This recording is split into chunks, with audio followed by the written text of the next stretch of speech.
Hello students, welcome to YouTube channel. आज की इस वीडियो लेक्चर के अंदर हम बात करने वाले हैं रिएक्शंस और उनके टाइप्स की। ठीक है, रिएक्शंस कई टाइप की होती हैं। बेसिकली हम कुछ ही टाइप के बारे में डिस्कशन करेंगे जो हमारे बुक में दी हुई है, क्योंकि वो सफिशिएंट है। ठीक है, तो आज का लेक्चर बहुत ही मजेदार होने वाला है और बहुत ही लंबा होने वाला है। सो फर्स्ट ऑफ ऑल, मैं आपसे कभी भी एक रिक्वेस्ट नहीं करता, तो आज एक रिक्वेस्ट करने वाला हूँ। जब भी आप हमारे वीडियो लेक्चर को देखो तो डेफिनेटली ऐसा ट्राई करा करो कि आप सब्सक्राइब करें एंड लोगों तक शेयर करें। ठीक है, क्योंकि काफी हमारे लेक्चर की लेंथ काफी होती है। जैसे अभी हम अगर बात करें पहले वाले लेक्चर की, तो 42 मिनट्स का लेक्चर था, फिर 28 मिनट के 2 लेक्चर्स आए, तो लगभग इसमें काफी मेहनत लगती है। ठीक है, मेहनत की बात नहीं है, मेहनत तो कोई भी कर लेता है, बट जो चीजों की रिक्वायरमेंट होती है उनको कंप्लीट करने के लिए, उनको ओवरकम करने के लिए हमें डेफिनेटली कुछ सपोर्ट की जरूरत होगी। ठीक है, सो आपका सपोर्ट काफी इंपॉर्टेंट है हमारे लिए। खैर, यही सब कुछ हमारी इंपॉर्टेंट बातें थी जो हमने आपसे बता दी। कुछ लोग आपको केमिकल रिएक्शंस की ऐसे कहते हैं कि 5 मिनट के अंदर समझा देंगे, पूरा पूरा समझ में आ जाएगा, तो उनके झांसे में बिल्कुल मत आइए। बोर्ड में अगर अच्छे से क्वेश्चन को टैकल करना है, बोर्ड के हर क्वेश्चन को सही से एकदम एक्यूरेट आंसर देना है, तो ये सब ट्रिक्स नहीं चलने वाली। अगर मैं आपको कोई, जैसे मान लो ये वीडियो में 5 मिनट का बना सकता हूं, ठीक है, इस वीडियो के अंदर मैं आपको थोड़ी सी ट्रिक्स थोड़ा सा समझा दूंगा और उसके बाद फिर आपको शायद थोड़ा समझ में आ भी जाए। बट इससे अब बड़े बड़े क्वेश्चन, जो 3 मार्क्स के क्वेश्चन आते हैं बोर्ड के अंदर, उन्हें आप टैकल नहीं कर सकते। तो उनको टैकल करने के लिए आपको डेफिनेटली एक लंबे लेक्चर्स की, एक क्वालिटी लेक्चर की, लंबे लेक्चर की बात नहीं है, एक क्वालिटी लेक्चर की जिसके अंदर सारे के सारे टॉपिक कवर्ड हो, इसकी बहुत जरूरत है। तो आइए चलिए, आज मैं आपको कई टाइप की रिएक्शंस बताने वाला हूं जो कि बहुत ही इंपॉर्टेंट रिएक्शंस हैं। तो आइए चलिए समझते हैं। तो सबसे पहले बात करते हैं कि what is a chemical reaction. सबसे पहले बात करते हैं what is a chemical reaction. एक केमिकल रिएक्शन जो हमेशा आप सुनते आए हो, ये है क्या? ठीक है, what is a chemical reaction. Okay, तो मेरी बात ध्यान से सुनो। अगर जब भी आप किसी, अगर आपने थोड़ा सा भी पढ़ा होगा चैप्टर को, तो आपको एक बात पता चली होगी कि रिएक्शंस कुछ, जैसे मैंने अपने बेसिक वाले लेक्चर में बताया जिसके अंदर बेसिक समझाई है, उस लेक्चर के अंदर मैंने आपको बता दिया कि इक्वेशन के अंदर क्या क्या चीजें होती हैं। जैसे प्रोडक्ट होता है और रिएक्टेंट होता है, रिएक्टेंट एंड प्रोडक्ट। तो वो स्टैंडर्ड डेफिनेशन ये कहती है कि the breaking and making of new bonds between an atom is called chemical reaction. हम जब पढ़ रहे थे क्लास 9 के अंदर एटम के बारे में, तो हमें समझ में आया, जब स्ट्रक्चर ऑफ एटम होता है उसके अंदर हमने जब पढ़ा, तो हमें समझ में आया कि सबसे छोटी यूनिट एटम है, बट उससे भी छोटी होती है इलेक्ट्रॉन, प्रोटॉन, न्यूट्रॉन, उससे हमें कोई मतलब नहीं है अभी। तो जब हम एटम के बारे में बात कर रहे थे, तो हमें ये बात समझ में आई धीरे धीरे कि मतलब ये है कि जो ये एटम्स हैं ये रिएक्शन करते हैं और कुछ प्रोडक्ट निकल के आता है। ठीक है, रिएक्टेंट एंड प्रोडक्ट।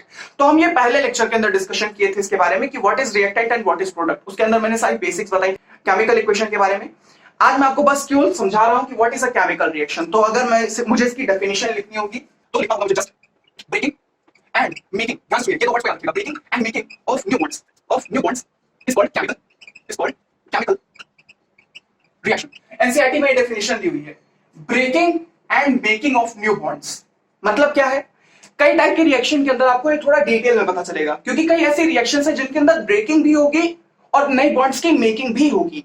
तो बेसिकली बॉन्ड्स क्या हैं? ये एटम से बनते हैं। बॉन्ड्स क्या है? बॉन्ड्स बेसिकली एटम से बनते हैं, और वो जो प्रोसेस होते हैं उसे हम ब्रेकिंग और मेकिंग कह सकते हैं, क्योंकि कई बार नए बॉन्ड्स बनते हैं और कई बार बॉन्ड्स टूटते हैं। So this was a chemical reaction. Chemical reaction कुछ भी नहीं है, breaking and making of new bonds. कई बार bonds नए बनेंगे, कई बार bonds टूटेंगे। तो अब हम ये धीरे धीरे समझने वाले हैं कि what is a chemical reaction and type of chemical reaction. जब आप type of chemical reaction पता करोगे तो आपको धीरे धीरे सारी चीजें पता चल जाएंगी कि chemical reaction होता क्या है। ठीक है, पूरी अच्छे तरीके से आप इसको जान जाओगे। तो चलिए आइए स्टार्ट करते हैं types of chemical reaction. But उससे पहले मैं आपको बहुत क्लियरली बता दूं कि इसका प्रैक्टिस करना बहुत जरूरी है। ठीक है, इसमें बेसिकली किस टाइप के क्वेश्चंस आते हैं, क्वेश्चन किस टाइप के बनते हैं बोर्ड में, कि identify the type of chemical reaction. ऐसी कोई भी एक टाइप का कोई प्रोसेस हो रहा है, इस प्रोसेस में बताओ कि कौन सी केमिकल रिएक्शन इन्वॉल्व है। ऐसे टाइप के क्वेश्चंस बनते हैं। ठीक है, जैसे कोई भी टाइप की रिएक्शन दे देगा, कहेगा ये कौन सी रिएक्शन है, तो शायद वो डिकम्पोजिशन हो, कॉम्बिनेशन हो, डिस्प्लेसमेंट हो, डबल डिस्प्लेसमेंट हो, रिडॉक्स हो, रिडक्शन हो, ऑक्सीडेशन हो। तो बहुत टाइप की रिएक्शंस होती हैं। ठीक है, बट जो हमारे बुक में दी हुई है वो बहुत ही बेसिक और बहुत ही अच्छे टाइप ऑफ केमिकल रिएक्शंस है। तो आइए चलिए समझते हैं धीरे धीरे, और इस लेक्चर के एंडिंग तक आई कैन गारंटी यू आपसे कोई भी क्वेश्चन आ जाए बोर्ड का, डेफिनेटली हो जाएगा।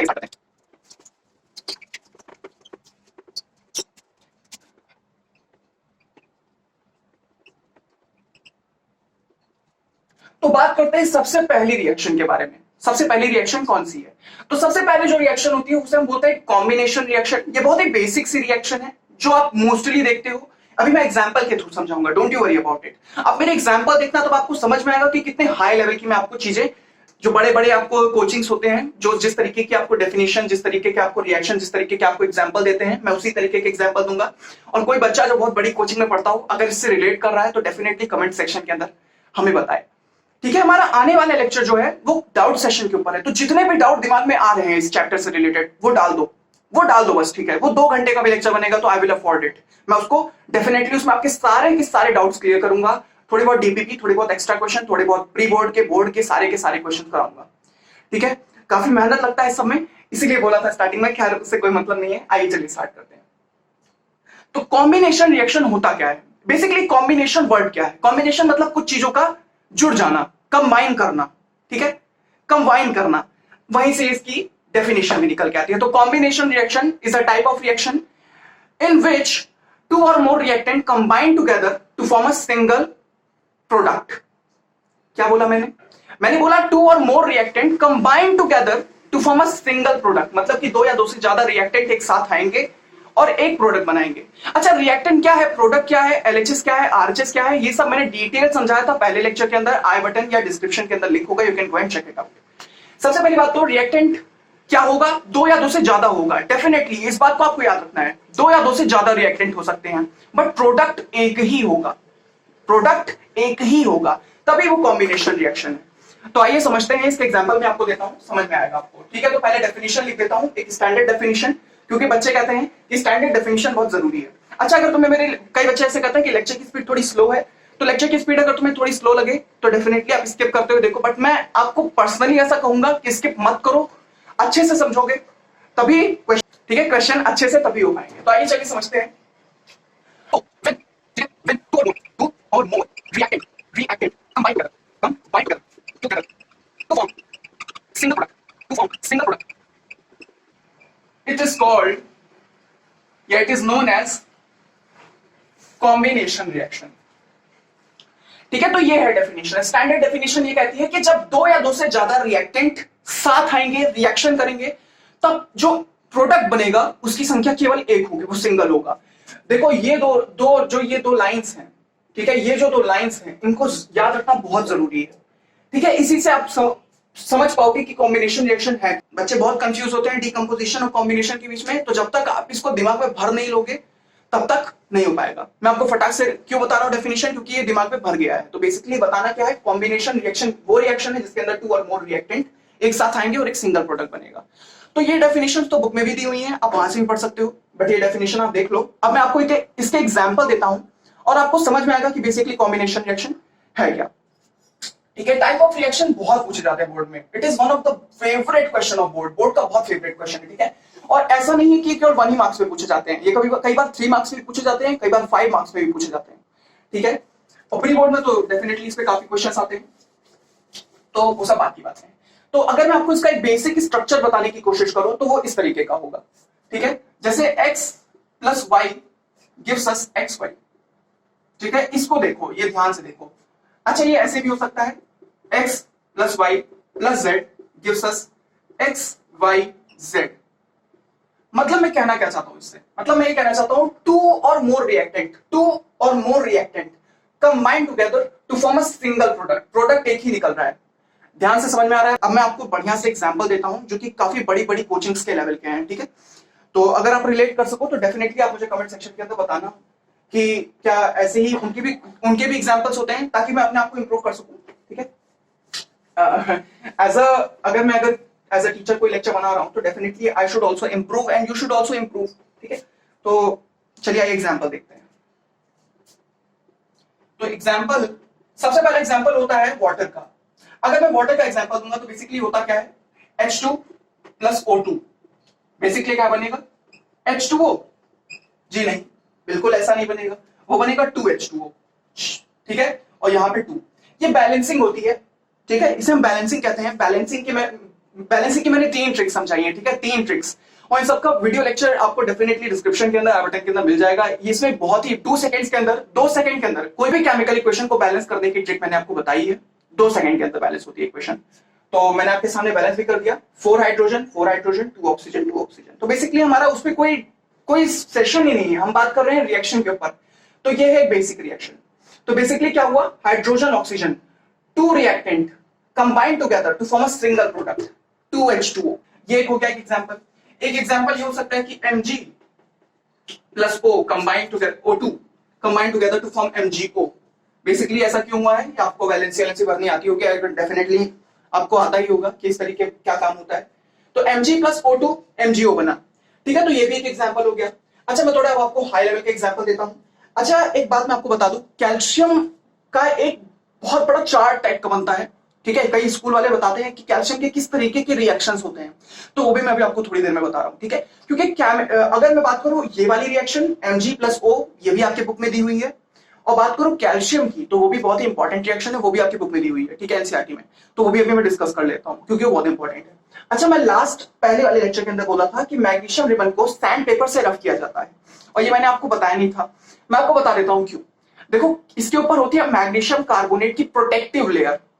प्रोटेक्टिव मतलब जो चीज को प्रोटेक्ट करे, ठीक है। जैसे मान लो अगर मेरे पास कोई ऑब्जेक्ट है, लेट्स सपोज दिस स्टेपलर, तो if I protect it like this, तो इसके ऊपर एक प्रोटेक्टिव लेयर होती है मैग्नीशियम के रिबन के ऊपर, जिसको हम बोलते हैं मैग्नीशियम कार्बोनेट, ठीक है। तो उसको हम रफ करते हैं, उसको हटाते हैं, तभी तो मैग्नीशियम रिबन बर्न करके मैग्नीशियम ऑक्साइड बनेगा, नहीं तो कुछ और प्रोडक्ट निकल के आ जाएगा। समझ में आया बात? मतलब ये जो कॉम्बिनेशन रिएक्शन है ये बहुत ही, मतलब ये जो रिएक्शंस होते हैं इनकी कोई लिमिट नहीं है, ठीक है, इनकी कोई बाउंडेशन नहीं है। तो अगर कुछ और ही होता, इसके ऊपर अगर प्रोटेक्टिव लेयर होती तो शायद ये प्रोडक्ट ना बनता। तो डेफिनेटली हम एक प्रोटेक्टिव लेयर को हटाने के लिए सैंड पेपर से इसको रफ करते हैं। बात समझ में आई? तो ये था। अब बात करते हैं कैल्शियम के ऊपर। तो बेसिकली कैल्शियम ऑक्साइड होता है, कैल्शियम ऑक्साइड रिएक्ट करता है वाटर के साथ, किसके साथ, H2O के साथ रिएक्ट करता है। वो बेसिकली वो बनाता क्या है, बनाता है कैल्शियम हाइड्रोक्साइड। अगर आपने पढ़ के रखा है, पहला रिविजन करके रखा होगा, तो ये रिएक्शन से आप पक्का 102%, इससे तो आपका एक बार भिड़ंत हुआ ही हुआ होगा। क्यों? क्योंकि कैल्शियम ऑक्साइड और वाटर का जो ये रिएक्शन है ये क्लास 10 के लिए बहुत इंपॉर्टेंट है, ठीक है। ये आपको समझाऊंगा मैं भी, बहुत अच्छे से समझाऊंगा। और इसका कैल्शियम हाइड्रोक्साइड बना, ठीक है। तो ये इसका क्या है, प्रोडक्ट है, ठीक है। कैल्शियम हाइड्रोक्साइड इसका क्या है, प्रोडक्ट है। और ये दोनों कैल्शियम ऑक्साइड और वाटर क्या है, इसका रिएक्टेंट है, ठीक है। आई होप सो इतना क्लियर आपको समझ में आया होगा। ये एक और रिएक्शन देता हूं, HCl HCl का रिएक्शन दे रहा हूं, हाइड्रोक्लोरिक एसिड का, ठीक है। H2 plus Cl2 gives us 2HCl।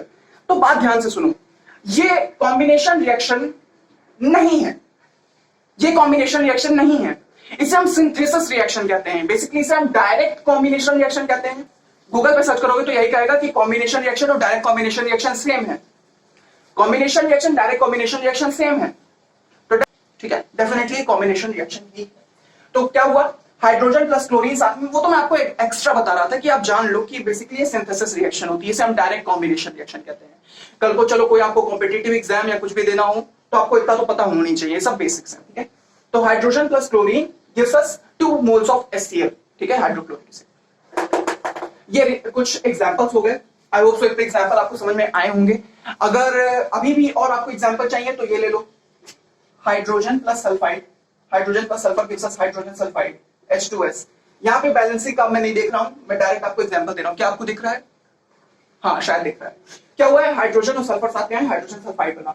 तो बेसिकली बहुत टाइप के रिएक्शंस है, ठीक है, कोई सीमा नहीं है, बहुत सारे टाइप के केमिकल रिएक्शंस है। मैं बस आपको समझा रहा था, बस आपको एग्जांपल दे रहा हूं।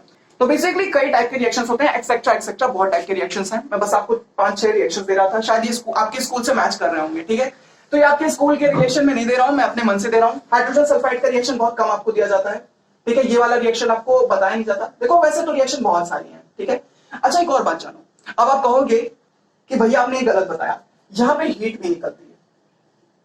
Heat is also a product, but in terms of chemical reaction heat is also a product, ठीक है। ऐसा मत बोलना कि हीट प्रोडक्ट नहीं, हीट भी प्रोडक्ट है, but in terms of combination reaction, in terms when you are studying the combination reaction, heat is no more a product in particular chemical reactions. क्या बोला मैंने बोला कि जब भी आप कॉम्बिनेशन रिएक्शन पढ़ रहे हो तो हीट को आप एज अ प्रोडक्ट मत मानना, आपका क्या है, कैल्शियम हाइड्रोक्साइड ही एक प्रोडक्ट है। तो ये कुछ अच्छे एग्जांपल्स थे। आई होप सो आपको एग्जांपल से बहुत मजा आया होगा, क्योंकि एग्जांपल्स डेफिनेटली आपके स्कूल से मैच कर रहे हैं, ठीक है, क्योंकि ये बोर्ड लेवल के क्वेश्चन है और बोर्ड लेवल के ही तरीके से मैं आपको समझा भी रहा हूं। ठीक है, चलिए आइए मैं आपको कहानी समझाता हूं कैल्शियम ऑक्साइड की। सो बात करते हैं कैल्शियम की। अब मैं इसके बारे में क्यों बात कर रहा हूं, देखो क्लास 10 के अंदर कैल्शियम के रिलेटेड बहुत सारे केमिकल रिएक्शंस हैं जो आपके एग्जाम में आते ही आते हैं। या तो आपसे ऑब्जर्वेशन पूछ लेगा, या तो आपसे इसका यूज पूछ लेगा, या तो आपसे पूछेगा कि इसको डिफाइन करो किस तरीके, इससे बहुत क्वेश्चंस आते हैं। ठीक है, बहुत इंपॉर्टेंट है। आइए चलिए समझते हैं कि कैल्शियम है क्या। तो बेसिकली कैल्शियम का क्या है एटॉमिक नंबर, कैल्शियम का एटॉमिक नंबर होता है 20। ये एक मेटल है, डेफिनेटली आपको पता होगा, ग्रुप नंबर सेकंड में आया व्हाटएवर। ठीक है, तो मुझे उससे वो सब बात ही नहीं करनी थी, मैं ही आपको बताता हूं। सेकंड चैप्टर के अंदर आपको थोड़ा डिटेल में पता चलेगा क्यों हीट इवॉल्व हो रही है। पहले अभी तो यहां पे ये जानो कि जो पोटेशियम होते हैं, सोडियम होते हैं और ये कैल्शियम होते हैं, ये तीनों रिएक्टिविटी सीरीज में लाइनअप में होते हैं। ठीक है, पोटेशियम, सोडियम, कैल्शियम, मैं आपको बहुत डिटेल बता रहा हूं, ध्यान से सुनो। पोटेशियम, सोडियम, कैल्शियम, ये क्या है, रिएक्टिविटी सीरीज है। वैसे तो बहुत बड़ी सीरीज है, अब मैं आपको सीरीज नहीं बताऊंगा। मैं आपको पहले के 3 एलिमेंट बता रहा हूं। ठीक है, सबसे पहले सबसे रिएक्टिव मेटल बता रहा हूं, सबसे रिएक्टिव एलिमेंट्स बता रहा हूं आपको। सबसे रिएक्टिव एलिमेंट कौन कौन है, potassium, sodium, calcium. Calcium third most highly reactive element है। जब इसको हम पानी के अंदर डालते हैं तो जिस बीकर के अंदर आप डालोगे वो बीकर बाहर से गर्म हो जाता है। ये एक एक्सोथर्मिक रिएक्शन देता है। किसकी बात कर रहा हूं, कैल्शियम हाइड्रोक्साइड की बात कर रहा हूं। मैं आपको दिखाता हूं क्या बात कर रहा हूं मैं। कैल्शियम ऑक्साइड ले लो, कैल्शियम ऑक्साइड ले लो, ठीक है, H2O ले लो और एक रिएक्शन कराओ जिसका रिजल्टेंट क्या होगा, डेफिनेटली आपको पता है, कैल्शियम हाइड्रोक्साइड होगा। ठीक है, कैल्शियम हाइड्रोक्साइड होगा। तो बेसिकली इसके साथ केवल कैल्शियम हाइड्रोक्साइड ही नहीं निकलता, और भी चीजें निकलती है। मैं आपको समझाता हूं क्या निकलता है। और भी चीजें जैसे कि प्लस हीट निकलती है। ठीक है, हीट इवॉल्व होती है क्योंकि एक एक्सोथर्मिक रिएक्शन होता है। अच्छा, एक्सोथर्मिक क्या रिएक्शन है, एंडोथर्मिक क्या है, आइए बताता हूं मैं आपको। एक्सोथर्मिक एक ऐसा रिएक्शन होता है जिसके अंदर हीट बाहर की ओर निकलती है, हीट इवॉल्व होती है। ठीक है, जैसे एक होता नहीं है बहुत गुस्सैल बच्चा, जिससे हीट बाहर निकल रही है। ठीक है, बहुत गुस्सा है, किसी से भी जाके भी झगड़ा कर लेगा, तो दैट इज लाइक हीट बाहर की ओर निकल रही है, तो हीट इवॉल्व हो रही है। अच्छा, कुछ ऐसे होते हैं जब किसी का भी गुस्सा सह लेते हैं, गर्मी सह लेते हैं, तो that is endothermic reaction. Endothermic reaction एक ऐसा टाइप का रिएक्शन होता है जिसके अंदर बेसिकली हीट एब्जॉर्ब होती है। बात समझ में आ रही है। एक्सोथर्मिक मतलब हीट इवॉल्व हो रही है, हीट बाहर की ओर निकल रही है। एंडोथर्मिक मतलब हीट एब्जॉर्ब हो रही है, अंदर की ओर ले रही है। तो आपको सब रिएक्शंस पता चलेंगे। तो बेसिकली जो कॉम्बिनेशन रिएक्शन होते हैं वो एक्सोथर्मिक रिएक्शंस के ऊपर बेस्ड होते हैं most of the time. I am not taking guarantee, but most of the time it is seen that they are basically showing exothermic reactions. तो ये कॉम्बिनेशन रिएक्शन का एग्जांपल भी था, हीट भी इवॉल्व हो रही है, मतलब ये एक एक्सोथर्मिक रिएक्शन भी है, ये एग्जांपल ऑफ एक्सोथर्मिक रिएक्शन भी है, कॉम्बिनेशन रिएक्शन भी है। डन। मान लो आपको एग्जाम में पूछ ले given reaction which is example of exothermic reaction as well as combination reaction, तो ये रिएक्शन चिपका दो, काम बन जाएगा। रिएक्शन आप चिपका दीजिए, काम बन जाएगा। बैलेंसिंग वैलेंसिंग के ऊपर मैंने अभी ज्यादा यहाँ पे ध्यान नहीं दिया है। बैलेंसिंग वैलेंसिंग के ऊपर शायद बैलेंस्ड है, क्यों बैलेंस्ड है। तो बेसिकली अब तक हमको ये पता चला कि कैल्शियम ऑक्साइड का रिएक्शन जब वाटर के साथ होगा तो कैल्शियम हाइड्रोक्साइड बनेगा, जो कि एक एक्सोथर्मिक प्रोसेस है। अच्छा, तो जो व्हाइट वॉशिंग होती है, आपने सुना होगा कि घर की व्हाइट वॉशिंग हो रही है, तो जो व्हाइट वॉशिंग के अंदर मटेरियल होता है वो ये होता है। ठीक है, इसका स्पेशल नेम है, शायद इसका स्पेशल नेम होता है क्विकलाइम। ठीक है, इसका स्पेशल नेम होता है क्विकलाइम। इसका भी एक स्पेशल नेम है, इसका स्पेशल नेम है स्लेक्ड लाइम। क्या नाम है, स्लेक्ड लाइम। ये नाम आपको याद रखना है, क्यों, कई बार क्वेश्चन देगा इस तरीके की, quicklime reacted with water gives us a slaked lime, तो आप हैरान रह जाओगे, अरे भैया ने तो बताया, भैया ने बता दिया है, calcium oxide is quicklime and calcium hydroxide is slaked lime. So this is what very important. तो स्लेक्ड लाइम जो है ये मटेरियल है जो कि व्हाइट वॉशिंग में काम आता है। तो एक आगे रिएक्शन होती है, वो भी रिएक्शन आप जानो। ठीक है, ये सब बोर्ड में बहुत पूछा जाता है। ठीक है, इस टाइप के क्वेश्चंस बहुत बोर्ड में आते हैं, शायद आपने पेपर देखा होगा तो आपको समझ में आ गया होगा कि इस टाइप के क्वेश्चन आते ही आते हैं। ठीक है, तो कैल्शियम हाइड्रोक्साइड जो है ये रिएक्ट करेगा किसके साथ, कार्बन डाइऑक्साइड के साथ, और जो प्रोडक्ट बनेगा वो होगा calcium carbonate, CaCO3 plus none other than water. ठीक है, तो ये रिएक्शन है। तो इसका भी एक स्पेशल नेम है, इसका नाम है लाइमस्टोन। क्या नाम है इसका स्पेशल नेम है लाइमस्टोन। ये लाइमस्टोन क्या हुआ, आप देखो, जानो क्या हुआ।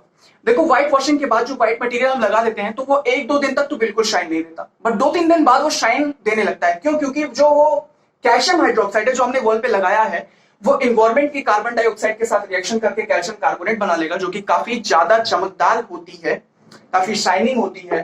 ठीक है, काफी अच्छी लगती है, काफी मतलब उसका व्हाइट कलर निखर के आ जाएगा। ठीक है, अच्छे तरीके से आ जाएगा, और वाटर जो है वो इवेपोरेट हो जाएगा। डेफिनेटली आपको ये सब पता ही होगा। तो बेसिकली वो जो बताया जा रहा है, वो पेंटिंग का जो एग्जांपल आपको दिया जा रहा है वो इसी से रिलेटेड है। अगर आपने क्वेश्चन पेपर देखा होगा तो अब तक आपको ये क्वेश्चन मिल ही गया होगा कि after white washing of 2-3 days of the wall what is the reaction involved in it. So ऐसा टाइप का कुछ रिएक्शन आ जाएगा, तो ये आपने सॉल्व किया होगा। अच्छा, इसी का एक रिएक्शन डीकंपोजिशन के अंदर आता है। डीकंपोजिशन के साथ अंदर सुनो क्या रिएक्शन है। डीकंपोजिशन रिएक्शन के अंदर कैल्शियम कार्बोनेट जो है CaCO3 जो है, ये रिएक्ट करता है, ये बेसिकली डीकंपोज करता है। अभी बता रहा हूं डीकंपोज क्या होता है। डीकंपोजिशन रिएक्शन बेसिकली क्या बना देगा, ये बना देगा हमारे लिए calcium oxide plus carbon dioxide. तो ये डीकंपोजिशन रिएक्शन है। ये भी रिएक्शन आप जानो काफी इंपॉर्टेंट है, ये भी एग्जाम में कई बार पूछ लेता है। तो बेसिकली ये था कैल्शियम की कहानी, जो कि बहुत इंपॉर्टेंट है, ठीक है, बोर्ड के एग्जाम में डेफिनेटली बहुत इंपॉर्टेंट रोल प्ले करता है, ठीक है। तो पहले चैप्टर में इसके बारे में डिस्कशन जरूरी था। आपको थोड़ा और अच्छे से पता चलेगा इस सब के बारे में कि बेसिकली रिएक्टेंट कौन से मेटल है, कौन से मोर रिएक्टिव है, कौन से लेस रिएक्टिव है, कौन कितना रिएक्शन करते हैं पानी के साथ, एसिड के साथ, हॉट वाटर के साथ, कोल्ड वाटर के साथ, नॉर्मल वाटर के साथ, स्टीम के साथ, ठीक है। तो ये सब पता चलेगा आपको आने वाले चैप्टर्स के बीच में। तो अभी तो बस मैं आपको समझा रहा था, ये कैल्शियम की कहानी है। अब आइए समझते हैं डीकंपोजिशन रिएक्शन क्या होता है। Now let us talk about what is decomposition reaction. तो बेसिकली जो डीकंपोजिशन रिएक्शन है, डीकंपोजिशन वर्ड से समझो, जैसे कॉम्बिनेशन में समझे कि बेसिकली कंबाइन होना, वैसे डीकंपोजिशन का मतलब होता है टूटना, ठीक है, टूटना, तोड़ देना किसी चीज को, डीकंपोज करना। आपने सुना होगा डीकंपोजर्स, ये बायोलॉजी के टर्म्स हैं, ठीक है, आपने सुना होगा। तो डीकंपोजिशन रिएक्शन एक ऐसा रिएक्शन होता है जिसके अंदर single reactant, listen my words and इसको दोबारा रिपीट करो, जिसके अंदर सिंगल रिएक्टेंट ब्रेक करता है 2 और मोर प्रोडक्ट के अंदर, just opposite of combination reaction. एक सिंगल रिएक्टेंट ब्रेक करेगा 2 और मोर प्रोडक्ट के अंदर। एग्जांपल भी दे रहा हूं, don't you worry about it, आते हैं बोर्ड के अंदर आते हैं, ठीक है। मैं आपके स्कूल के लेवल के बिल्कुल हिसाब से नहीं चलूंगा, अभी थोड़ा आगे का एग्जांपल देने वाला हूं, ध्यान से समझो। तो बेसिकली हमने जो अभी आपको एक बताया डेफिनेशन, वो डेफिनेशन को मैं यहाँ पे लिखता हूं। क्या होगा यहाँ पर, मैं यहाँ पे की पॉइंट्स लिखता हूँ, ठीक है, पूरी रिएक्शन पूरा वो नहीं लिखूंगा। डेफिनेशन आपको बुक में मिल जाएगी, मैं आपको की पॉइंट्स देता हूँ, ठीक है। की पॉइंट्स क्या है कि एक सिंगल रिएक्टेंट होगा, क्या होगा, single reactant, just opposite of combination. एक सिंगल रिएक्टेंट होगा और 2 और मोर प्रोडक्ट्स होंगे, 2 और मोर प्रोडक्ट्स होंगे, ठीक है। इस बात को आपको याद रखना है, अपने दिमाग में भर लो, ठीक है। अच्छा, एक और चीज है, कैरेक्टरिस्टिक्स मैं आपको समझाता हूं, रिएक्शंस की कैरेक्टरिस्टिक्स बताता हूं मैं आपको। देखो जो आपका एक्सोथर्मिक रिएक्शन है वो देखा जाता है मोस्टली इन कॉम्बिनेशन रिएक्शन।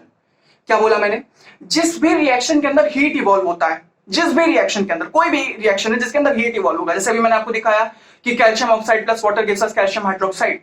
तो ये जो कैल्शियम हाइड्रोक्साइड है ये एक एक्सोथर्मिक रिएक्शन है, और ये जो एक्सोथर्मिक रिएक्शन है ये एग्जांपल किसका है, कॉम्बिनेशन रिएक्शन का। तो बेसिकली हमें ये समझ में आया कि एक्सोथर्मिक रिएक्शन कॉम्बिनेशन रिएक्शन के लिए। उसी तरीके एंडोथर्मिक रिएक्शंस जो होते हैं जिनके अंदर हीट एब्जॉर्ब होती है, वो होता है डीकंपोजिशन रिएक्शन। अच्छा, तो यहां से एक बात निकल के आती है, ध्यान से सुनो, यहां से एक बात निकल के आती है।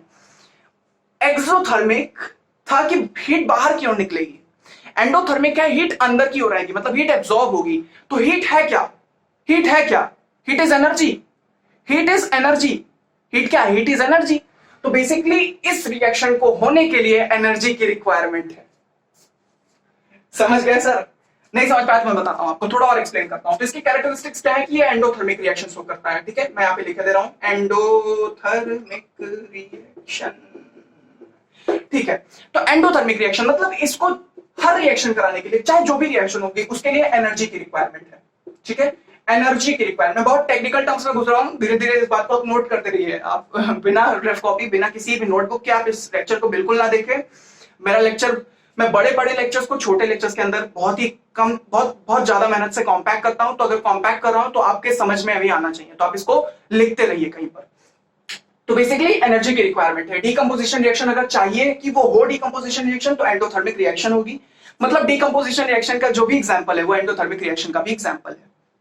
मतलब इन दोनों का रिलेशन है, एंडोथर्मिक और डीकंपोजिशन रिलेशन है, और एक्सोथर्मिक और कॉम्बिनेशन का रिलेशन है। समझ में आया? तो एनर्जी की रिक्वायरमेंट है, एनर्जी रिक्वायरमेंट।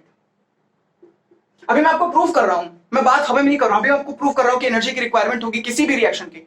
डीकंपोजिशन का कोई भी रिएक्शन हो जाए, एनर्जी की रिक्वायरमेंट है, एनर्जी की रिक्वायरमेंट है, ठीक है। अभी बात कर रहा हूं मैं आपको, ठीक है, रिक्वायरमेंट ऐसे लिख लो। तो इनको आप लिख लीजिए पहले। तो बात ये सुनना है कि डीकंपोजिशन रिएक्शन कुछ भी हो, एनर्जी की रिक्वायरमेंट। अभी मैं आपको प्रूव करता हूं बात, तो ये लिख लो आप। मैं तब तक आपको एक तरीके से दिखाता हूं कि किस तरीके होती है डीकंपोजिशन रिएक्शन। जब भी एक्स वाई जेड का डीकंपोजिशन होगा तो बन जाएगा X plus Y plus Z. सीधी बात है, उल्टा कॉम्बिनेशन, कॉम्बिनेशन का जस्ट उल्टा, कॉम्बिनेशन का जस्ट उल्टा मतलब कि क्या, एक्स वाई का डीकंपोजिशन होगा एक्स प्लस वाई में, जस्ट उल्टा ऑफ कॉम्बिनेशन रिएक्शन। ठीक है, तो इस बात को आप नोट करिए। ठीक है, इस बात को आप फटाक से लिखिए, ये बात बहुत इंपॉर्टेंट है। ये बात ये कहती है कि एक्स वाई जेड चाहे जो भी कोई भी आ जाए, वो एक सिंगल रिएक्टेंट होगा लेकिन प्रोडक्ट 2 और मोर होंगे। और साथ ही साथ एक और बात है, इसमें एंडोथर्मिक रिएक्शन का इन्वॉल्वमेंट है, तो एनर्जी की रिक्वायरमेंट होगी। सब धीरे बता रहा हूं मैं आपको। अब एग्जांपल देखिए, आइए चलिए सर, जिसके लिए मुझे थोड़ा और जगह की जरूरत पड़ेगी। अच्छा, एक और बात है, टाइप्स ऑफ डीकंपोजिशन रिएक्शन होता है, बता दूं आपको टाइप्स ऑफ डीकंपोजिशन रिएक्शन। चलिए बता देता हूं आपको ये डीकंपोजिशन रिएक्शन। वैसे मोस्टली ऐसा देखने में आता है कि 3 तरीके की डीकंपोजिशन रिएक्शन होती है। 3 तरीके की होती है। कौन कौन सी होती है? कई टाइप की डीकंपोजिशन रिएक्शन होती है। वैसे तो आपके एनसीईआरटी में दिया नहीं है, लेकिन चलो आप जान लो, फिर उसके बाद मैं आपको एग्जांपल दूंगा फाइनल। पहले एग्जांपल दे देता हूं। चलिए, तो एग्जांपल अगर मैं डीकंपोजिशन का दूंगा तो पहला एग्जांपल तो आपके सामने मैं अभी कुछ देर पहले दिया हूं, जो कि है कैल्शियम कार्बोनेट का डीकंपोजिशन। इसके अंदर अभी मैंने आपको बताया कि एनर्जी की रिक्वायरमेंट है, इसके अंदर हीट की रिक्वायरमेंट होती है। ठीक है, जब तक आप इसको हीट नहीं दोगे, इस रिएक्शन में जब तक आप हीट नहीं दोगे तब तक ये रिएक्शन नहीं होगी। तो बेसिकली ये समझ में आता है कि डीकंपोजिशन रिएक्शन करने के लिए हमें एनर्जी की रिक्वायरमेंट है, और ये रिएक्शन का एग्जांपल हो गया। कैल्शियम कार्बोनेट को अगर तोड़ना है तो हीट की जरूरत है। अभी मैं आपको यही से समझा दूंगा कि टाइप ऑफ डीकंपोजिशन क्या है। ठीक है, don't you worry about it. तो कैल्शियम कार्बोनेट का ब्रेक होगा तो क्या बनेगा, calcium oxide plus carbon dioxide बन जाएगा। ये एग्जांपल है थर्मल डीकंपोजिशन रिएक्शन का। जी सर, ये एग्जांपल है थर्मल डीकंपोज। थर्मल मतलब कि क्या, हीट से कुछ रिलेटेड है, तो हीट, थर्मल, हीट, थर्मल मतलब जिस तरीके की डीकंपोजिशन रिएक्शन है उसी तरीके उसका नाम भी दिया हुआ है। तो बेसिकली इसके अंदर हीट की रिक्वायरमेंट है, हीट की एनर्जी की रिक्वायरमेंट है, तो ये क्या है, थर्मल डीकंपोजिशन रिएक्शन है। ठीक है, तब सबको आपको पता ही होगा कि हीट इज एनर्जी, एंड ये एनर्जी क्या है, थर्मल डीकंपोजिशन के फॉर्म में आ रही है। तो thermal decomposition is a branch of decomposition reaction. तो thermal decomposition reaction whatever it is. ठीक है, किताब जानिए। अब एक 2 तरीके की और होती हैं। एक होती है इलेक्ट्रोलाइटिक डीकंपोजिशन रिएक्शन। क्या होती है इलेक्ट्रोलाइटिक डीकंपोजिशन रिएक्शन? मतलब इसमें कुछ इलेक्ट्रिसिटी से लेना देना है, अभी बता रहा हूं। और एक होती है फोटो डीकंपोजिशन रिएक्शन। इसके अंदर फोटो मतलब लाइट होती है। ठीक है, फोटो मतलब वो फोटो नहीं खींच लीजिए, ये फोटो वो ऐसा टाइप का नहीं, फोटो मतलब लाइट। ठीक है, फोटो मतलब यहाँ पे लाइट है, तो मतलब लाइट की रिक्वायरमेंट है। तो मतलब डीकंपोजिशन रिएक्शन आपको कभी भी करना है तो एनर्जी की रिक्वायरमेंट है। एनर्जी चाहिए तो डीकंपोजिशन रिएक्शन तभी होगा। अब एक रिएक्शन है एजीबीआर का, मतलब कि क्या, सिल्वर ब्रोमाइड का एजीबीआर। एजीबीआर बेसिकली मैं बैलेंस कुछ नहीं कर रहा। ठीक है, डायरेक्ट आप ऐसे लो, एजी प्लस बीआर हो जाता है। तो बेसिकली समझ में क्या आ रहा है, उल्टा है डीकंपोजिशन, ये उल्टा है कॉम्बिनेशन का। सिंगल रिएक्टेंट से 2 और मोर प्रोडक्ट बन रहे हैं, इतना तो आपको समझ में आ ही गया होगा। ये बेसिकली होता है फोटो डीकंपोजिशन का एग्जांपल। ये होता है फोटो डीकंपोजिशन का एग्जांपल। ठीक है, फोटो डीकंपोजिशन रिएक्शन का एग्जांपल। वाटर ले लो, वाटर का एग्जांपल इलेक्ट्रोलाइटिक डीकंपोजिशन होता है। बेसिकली जो वाटर का एक मॉलिक्यूल होता है वो बना होता है हाइड्रोजन और ऑक्सीजन से। इसमें तो कोई डाउट रहा नहीं होगा अब तक, मुझे आई होप सो। ठीक है, तो बेसिकली जो वाटर का मॉलिक्यूल बना किससे है, हाइड्रोजन से, ऑक्सीजन से। उसको तोड़ देंगे तो क्या बनेगा, हाइड्रोजन ऑक्सीजन अलग अलग, तो उसे हम बोलते हैं electrolytic decomposition. Let me show you the example. क्या करेंगे, H2O का, तो H2O को तोड़ देंगे, H2 अलग आ जाएगा, ऑक्सीजन अलग आ जाएगा। मुझे कोई बैलेंसिंग से यहाँ पे कोई मतलब नहीं है, बेसिकली मैं आपको समझा रहा हूँ कि डीकंपोजिशन। तो इसे हम इलेक्ट्रोलाइटिक डीकंपोजिशन बोलते हैं। क्या बोलते हैं, इलेक्ट्रोलाइटिक। ये आपके बुक में दिया नहीं है एनसीईआरटी में, इसीलिए मैं आपको ज्यादा डिटेल में नहीं एक्सप्लेन कर रहा हूँ। बस इतना जान लो, thermal decomposition reaction is a type of decomposition reaction in which the heat is required. मतलब थर्मल डीकंपोजिशन रिएक्शन एक ऐसा रिएक्शन है जिसके अंदर हीट की रिक्वायरमेंट है। फोटो डीकंपोजिशन रिएक्शन एक ऐसा रिएक्शन है जिसके अंदर लाइट की रिक्वायरमेंट है। इसके अंदर लाइट की रिक्वायरमेंट है। ठीक है, यहाँ पे लाइट लिख दो, यहाँ पे ऐसे एरो भी लिख दिया जाता है डिटेल, आपको पहले लेक्चर के अंदर बताया है, ध्यान से देख लेना उसे। और यहाँ पे इलेक्ट्रिसिटी की है बेसिकली। ठीक है, तो ऐसे ही होता है। तो ये होता है इलेक्ट्रोलाइटिक डीकंपोजिशन रिएक्शन। तो 3 टाइप की डीकंपोजिशन रिएक्शन है, और डिटेल में समझाता और घुस के समझाता अगर आपके एनसीईआरटी में होता। आपके एनसीईआरटी में है नहीं, आपके एनसीईआरटी में केवल डीकंपोजिशन रिएक्शन है, तो वो समझा दिया है। अब अगला कौन है, डिस्प्लेसमेंट और डबल डिस्प्लेसमेंट। उसके लिए रिएक्टिविटी सीरीज याद करनी पड़ेगी। रिएक्टिविटी सीरीज का नाम भी लिया है थोड़ी देर पहले, तो ये समझाते हैं हमको रिएक्टिविटी सीरीज क्या है। ठीक है, so students, now we gonna talk about displacement and double displacement reaction. so in reactions को जानने से पहले आपको रिएक्टिविटी सीरीज जाननी पड़ेगी। ठीक है, रिएक्टिविटी सीरीज बेसिकली कुछ एलिमेंट की रिएक्टिविटी के ऊपर बेस्ड है कि वो कितना रिएक्ट करते हैं। ठीक है, पानी के साथ और कई टाइप के, ये सब आपको डिटेल में पता चलेगा, मेटल, नॉन मेटल और नन अदर देन आपको एसिड बेस पे भी थोड़ा थोड़ा पता चलने लगेगा। बेसिकली ये चैप्टर्स में आपको थोड़ा डिटेल में बताया जाएगा कि किस तरीके कोई एलिमेंट वाटर के साथ, एसिड के साथ, हॉट वाटर, स्टीम, इन सब के साथ किस तरीके की रिएक्शन करता है। खैर वो सब बात की बातें हैं। आइए चलिए पहले रिएक्टिविटी सीरीज जानते हैं और उनकी ट्रिक जानते हैं। देखो रिएक्टिविटी सीरीज लंबी है, थोड़ी सी लंबी है, स्टूडेंट को दिक्कत होती है याद करने में, तो हमने ट्रिक बना के रखी है। उस ट्रिक को पहले समझेंगे, फिर हम समझेंगे डिस्प्लेसमेंट और डबल डिस्प्लेसमेंट रिएक्शन क्या है। तो सबसे पहले कौन से एलिमेंट होते हैं मैं आपको बता देता हूं। रिएक्टिविटी सीरीज थोड़ी लंबी है, आइए जानते हैं। हम बेसिकली पोटेशियम को के से डिनोट करते हैं, आई होप सो आपको इतना पता होगा। उसके बाद आता है Na, इसको हम बोलते हैं सोडियम, पोटेशियम, सोडियम, फिर आता है कैल्शियम। मैंने आपसे थोड़ी देर पहले बोला था, पहले कौन है, पोटेशियम, सोडियम, कैल्शियम। अभी ट्रिक बता रहा हूं, don't you worry about it. Potassium, sodium, calcium, magnesium, ठीक है, magnesium, aluminium, zinc, iron, lead. ध्यान से सुनो, लेड, ये लेड। देखो लेड थोड़ा सा कम रिएक्टिव होता है, अभी सब बता रहा हूं कि कौन कितना हाईली रिएक्टिव है और कितना कौन कम रिएक्टिव है, ठीक है। उसके बाद अगर बात करूं तो इतने हो गए। अब इसके बाद हम इतना लाइन को छोड़ देते हैं, फिर आते हैं हम हाइड्रोजन के ऊपर, ठीक है। हाइड्रोजन होता है, फिर होता है कॉपर, फिर होता है Hg मतलब मरकरी, ठीक है। Hg मतलब मरकरी। इन सिंबल्स को भी याद रखिए। पोटेशियम के लिए K है, सोडियम के लिए Na है, कैल्शियम के लिए Ca है, मैग्नीशियम के लिए Mg है, Al मतलब एल्यूमिनियम, Zn मतलब जिंक, Fe मतलब आयरन, फेरस बोलते हैं बेसिकली। और फिर बात करते हैं लैटिन है सब, ठीक है। उसके बाद Pb है, लेड, ओके। इतना हो गया, हाइड्रोजन हो गया, कॉपर हो गया, और फिर नन अदर देन आपका मरकरी भी हो गया। Ag मतलब होता है सिल्वर, Ag, Au, Pt, ठीक है। Pt मतलब प्लेटिनम, Au मतलब गोल्ड, ठीक है। तो ये आपको याद रखना है, ये रिएक्टिविटी सीरीज है। आपको आई होप सो इतना तो याद हो ही जाएगा। बेसिकली इसमें क्या है, potassium, sodium, calcium, magnesium, aluminium, zinc, iron, lead, hydrogen, copper, mercury, silver, gold, platinum. कई अगर आप यूट्यूब पे जाओगे तो उसको थोड़ी आपको ट्रिक बता दी जाएगी और आपको खत्म हो जाएगा, बस, ठीक। लेकिन अगर अच्छे से आइडेंटिफाई करना है कि कौन सी किस तरीके की रिएक्शन है, उनकी कैरेक्टरिस्टिक्स क्या है, कि अगर थोड़ा आगे अच्छे से पढ़ना है, देखो ये सब बेसिक्स हैं। देखो हर चैप्टर एक दूसरे से कनेक्टेड है। पहला चैप्टर अगर अच्छे से नहीं समझोगे तो बाकी चैप्टर्स में दिक्कत होगी, और बाकी चैप्टर्स में इसका यूज है सर, इसका यूज है, ठीक है। अब ध्यान से सुनो, नीचे जाते वक्त इस सीरीज के अंदर नीचे जाते वक्त रिएक्टिविटी डिक्रीज करती है। क्या बोला मैंने बोला अगर इस सीरीज के अंदर नीचे जाओगे तो रिएक्टिविटी डिक्रीज करेगी। इसका मतलब क्या, पोटेशियम ज्यादा रिएक्टिव है सोडियम से, सोडियम ज्यादा रिएक्टिव है कैल्शियम से, कैल्शियम ज्यादा रिएक्टिव है बेसिकली मैग्नीशियम से, मैग्नीशियम ज्यादा रिएक्टिव है एल्यूमिनियम से, एल्यूमिनियम ज्यादा रिएक्टिव है जिंक से, जिंक ज्यादा रिएक्टिव है आयरन से, आयरन ज्यादा रिएक्टिव है लेड से, ठीक है। बेसिकली रिएक्टिविटी डिक्रीज कर रही है, नीचे रिएक्टिविटी डिक्रीज कर रही है। आपको जब आप पढ़ोगे रिएक्टिविटी सीरीज को आगे चैप्टर में तो आपको पता चलेगा कि अगर हम पोटेशियम को पानी के अंदर डाल दें तो वो जलने लगता है, ठीक है। एक्सोथर्मिक रिएक्शन है, यहां तक के एक्सोथर्मिक रिएक्शन शो करते हैं बेसिकली, यहां तक के, बेसिकली इनको हटा दीजिए आप, यहां तक के जितने हैं वो एक्सोथर्मिक रिएक्शन शो करते हैं। खैर ये सब बात की बातें हैं, मैं आपको बस रिएक्टिविटी सीरीज बता रहा था। आगे आने वाले रिएक्शन जो है वो है डिस्प्लेसमेंट और डबल डिस्प्लेसमेंट रिएक्शन। इन 1 मिनट के अंदर इस रिएक्टिविटी सीरीज को याद रखना, क्योंकि इसी से आप किसी भी डिस्प्लेसमेंट रिएक्शन को आइडेंटिफाई करने वाले हैं सर, ठीक है। अगर किसी भी डिस्प्लेसमेंट रिएक्शन को या डबल डिस्प्लेसमेंट रिएक्शन को आइडेंटिफाई करना है तो ये रिएक्टिविटी सीरीज याद होना बहुत जरूरी है। खैर ये सब बात की बातें हैं, आइए चलिए ट्रिक समझते हैं। तो देखिए, अच्छा चलिए आइए इसकी हम जान लेते हैं ट्रिक क्या है। तो हमें पता चला कौन कौन है, potassium, sodium, calcium, magnesium, aluminium, zinc, iron, lead, hydrogen, copper, mercury, silver, gold, platinum, okay. इसकी ट्रिक है, इसकी ट्रिक ध्यान से सुनिए, केदारनाथ, क्या, केदारनाथ। बेसिकली यहां पे जो का है उसको आप सीए समझिएगा, का माली, ठीक है, माली, आलू, ठीक है, आलू, केदारनाथ का माली आलू, जरा, फीका। ध्यान से सुनिए, फीका। ये आपको बकवास लग रहा होगा बट इसी से आप इस रिएक्टिविटी सीरीज को याद कर सकते हैं, ठीक है।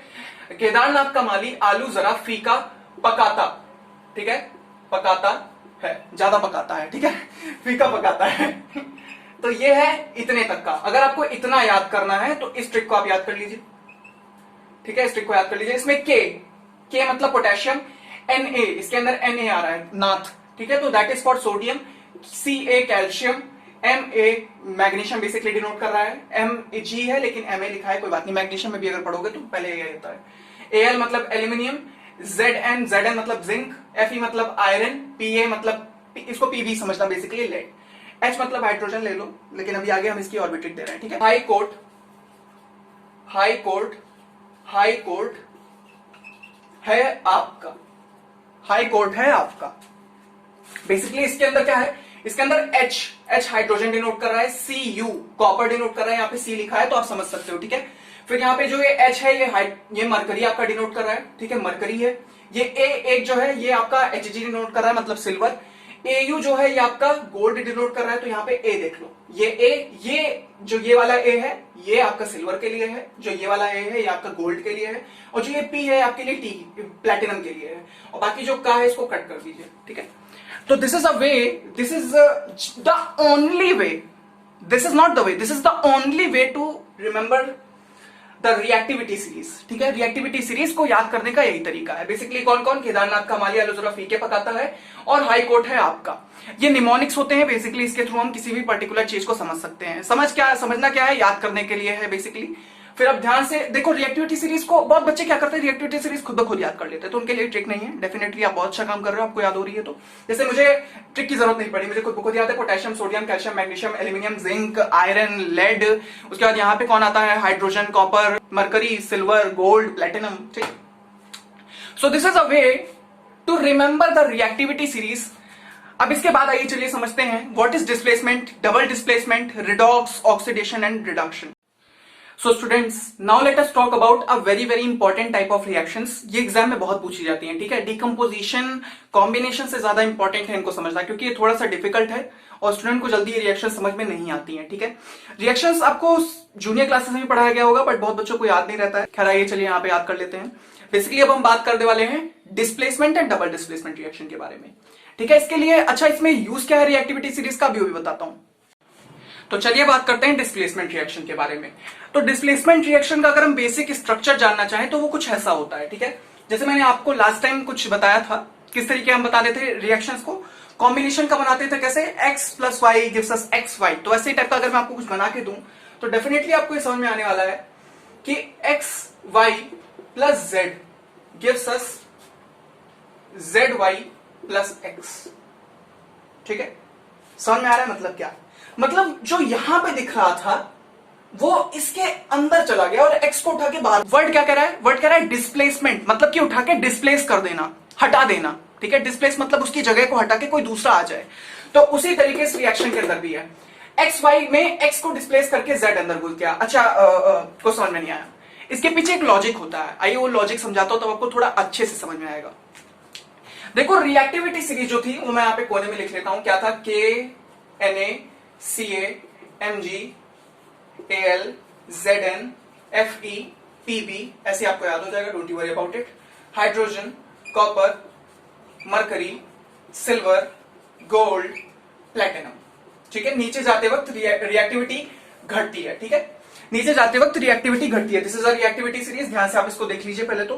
कौन कौन है, potassium, sodium, calcium, magnesium, aluminium, zinc, iron, lead, फिर आपका hydrogen, copper, mercury, silver, gold, platinum, okay. तो यहां पे जो डिस्प्लेस करने वाला एलिमेंट होता है, वो ज्यादा रिएक्टिव होता है।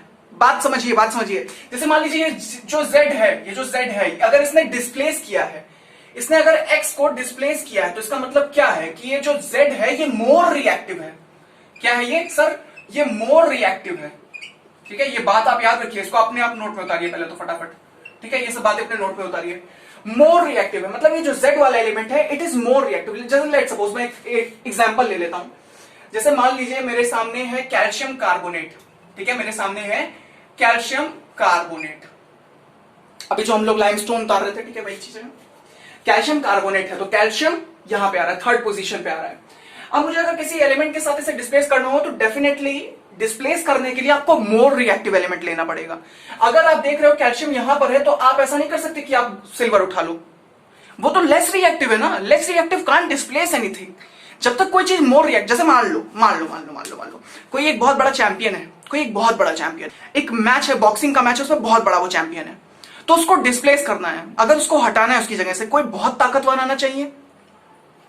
बात समझ रहे हो मेरी, मतलब अगर एक कोई बहुत बड़ा बॉक्सर है तो उसको अगर हटाना है तो डेफिनेटली कोई दूसरा बॉक्सर आएगा जो कि उससे ज्यादा पावरफुल होगा। उसी तरीके ये भी है, अगर किसी एलिमेंट को हटाना है किसी भी बॉन्ड से, जैसे मान लो कोई बॉन्ड ही होगा डेफिनेटली, ये कोई मॉलिक्यूल होगा, कुछ चीज कुछ भी होगा ये, तो अगर इसमें मोस्ट पावरफुल को हटाना है तो उससे भी पावरफुल लाना पड़ेगा, मतलब शेर को बब्बर शेर लाना पड़ेगा, ठीक है, बहुत और पावरफुल लाना पड़ेगा। तो जो जेड एलिमेंट होगा ये मोर रिएक्टिव होगा एज कंपेयर टू एक्स, मतलब कि ये जो एक्स एलिमेंट है इससे मोर, क्या वही बात है यहां पर, मोर रिएक्टिव, ठीक है, मोर रिएक्टिव एलिमेंट आपको लाना पड़ेगा। और ये कौन है मोर रिएक्टिव एलिमेंट? ये है जेड, ये जेड वाला एलिमेंट जो है ये मोर रिएक्टिव है, ये ज्यादा रिएक्टिव है। आई होप आपको बात ही समझ में आई होगी। तो मतलब जो ज्यादा पावरफुल है वो कम पावरफुल वाले को हटा देता है, समझ लो, कम पावरफुल वाले को हटा देता है। जिसने हेरा फेरी मूवी देखी होगी, आई होप सो, मैं थोड़ा मूवी का आपको रेफरेंस देता हूं क्योंकि बच्चे मूवी देखना ज्यादा पसंद करते हैं, काफी फनी मूवी है। तो उसके अंदर क्या होता है, वो पैसा लेने जाता है उसके घर पे, मतलब जो बाबू राव रहता है उसके घर पे पैसा लेने जाता है।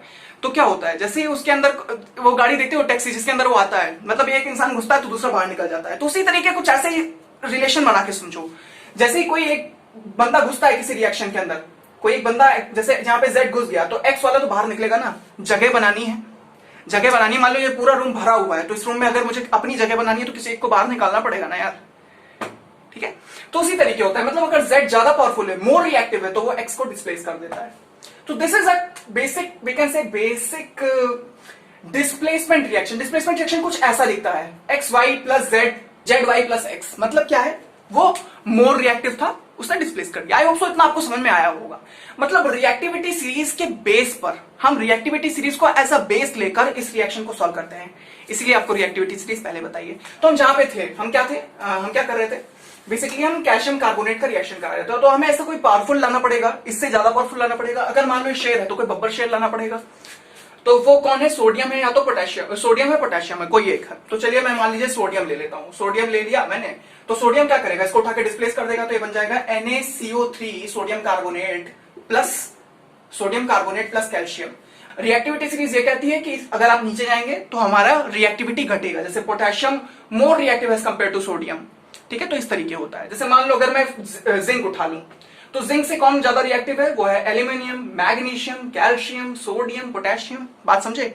जैसे मान लो मैंने मरकरी उठा लिया तो मरकरी से कौन रिएक्टिव है ज्यादा, copper, hydrogen, lead, iron, zinc. बात ये समझ में आती है कि the most reactive element would displace the least reactive element in any kind of reaction. हमें इसका अच्छे से डेफिनेशन देना होगा, तो हम इसमें बस इतना ही कहेंगे। What is displacement reaction? Basically, displacement reaction is a type of reaction in which the least reactive element in a chemical reaction is displaced by the most reactive element according to reactivity series. Done? So this is a kind of, we can say, displacement reaction. अब इसका example देंगे, ठीक है। आपको हम ऐसा नहीं चाहते कि आप क्लास 10 के बाद जाएं तो आपको ये सब चीजें पता ही ना हो, क्योंकि क्लास 11th क्लास 12th के अंदर आपको ये सब बेसिक्स तो कोई बताने नहीं वाला, बिल्कुल नहीं बताएगा, बिल्कुल टाइम ही नहीं रहता है। सिलेबस इतना हैवी होता है, इतना बर्डन होता है टीचर्स के ऊपर, बच्चों के ऊपर, सबके ऊपर इतना बर्डन होता है कि वो इतने बेसिक चीजों को तो बताने लायक रहते ही नहीं, इतना टाइम ही नहीं रहता उनके पास। तो आपको अभी बेसिक्स पता चल जाएंगी तो आगे तो आप भाई तहलका मचा देंगे, ठीक है। तो बेसिक्स पता होनी चाहिए। तो मैं रिएक्टिविटी सीरीज पूरे टाइम लिखे रहने दूंगा बोर्ड पे जब तक मैं डिस्प्लेसमेंट और डबल डिस्प्लेसमेंट पढ़ा रहा हूं, ठीक है, ताकि आप इसको याद भी कर सकें और हमारा यूज भी चलता रहे। आइए चलिए सॉल्व करते हैं। So example, here you go with the example.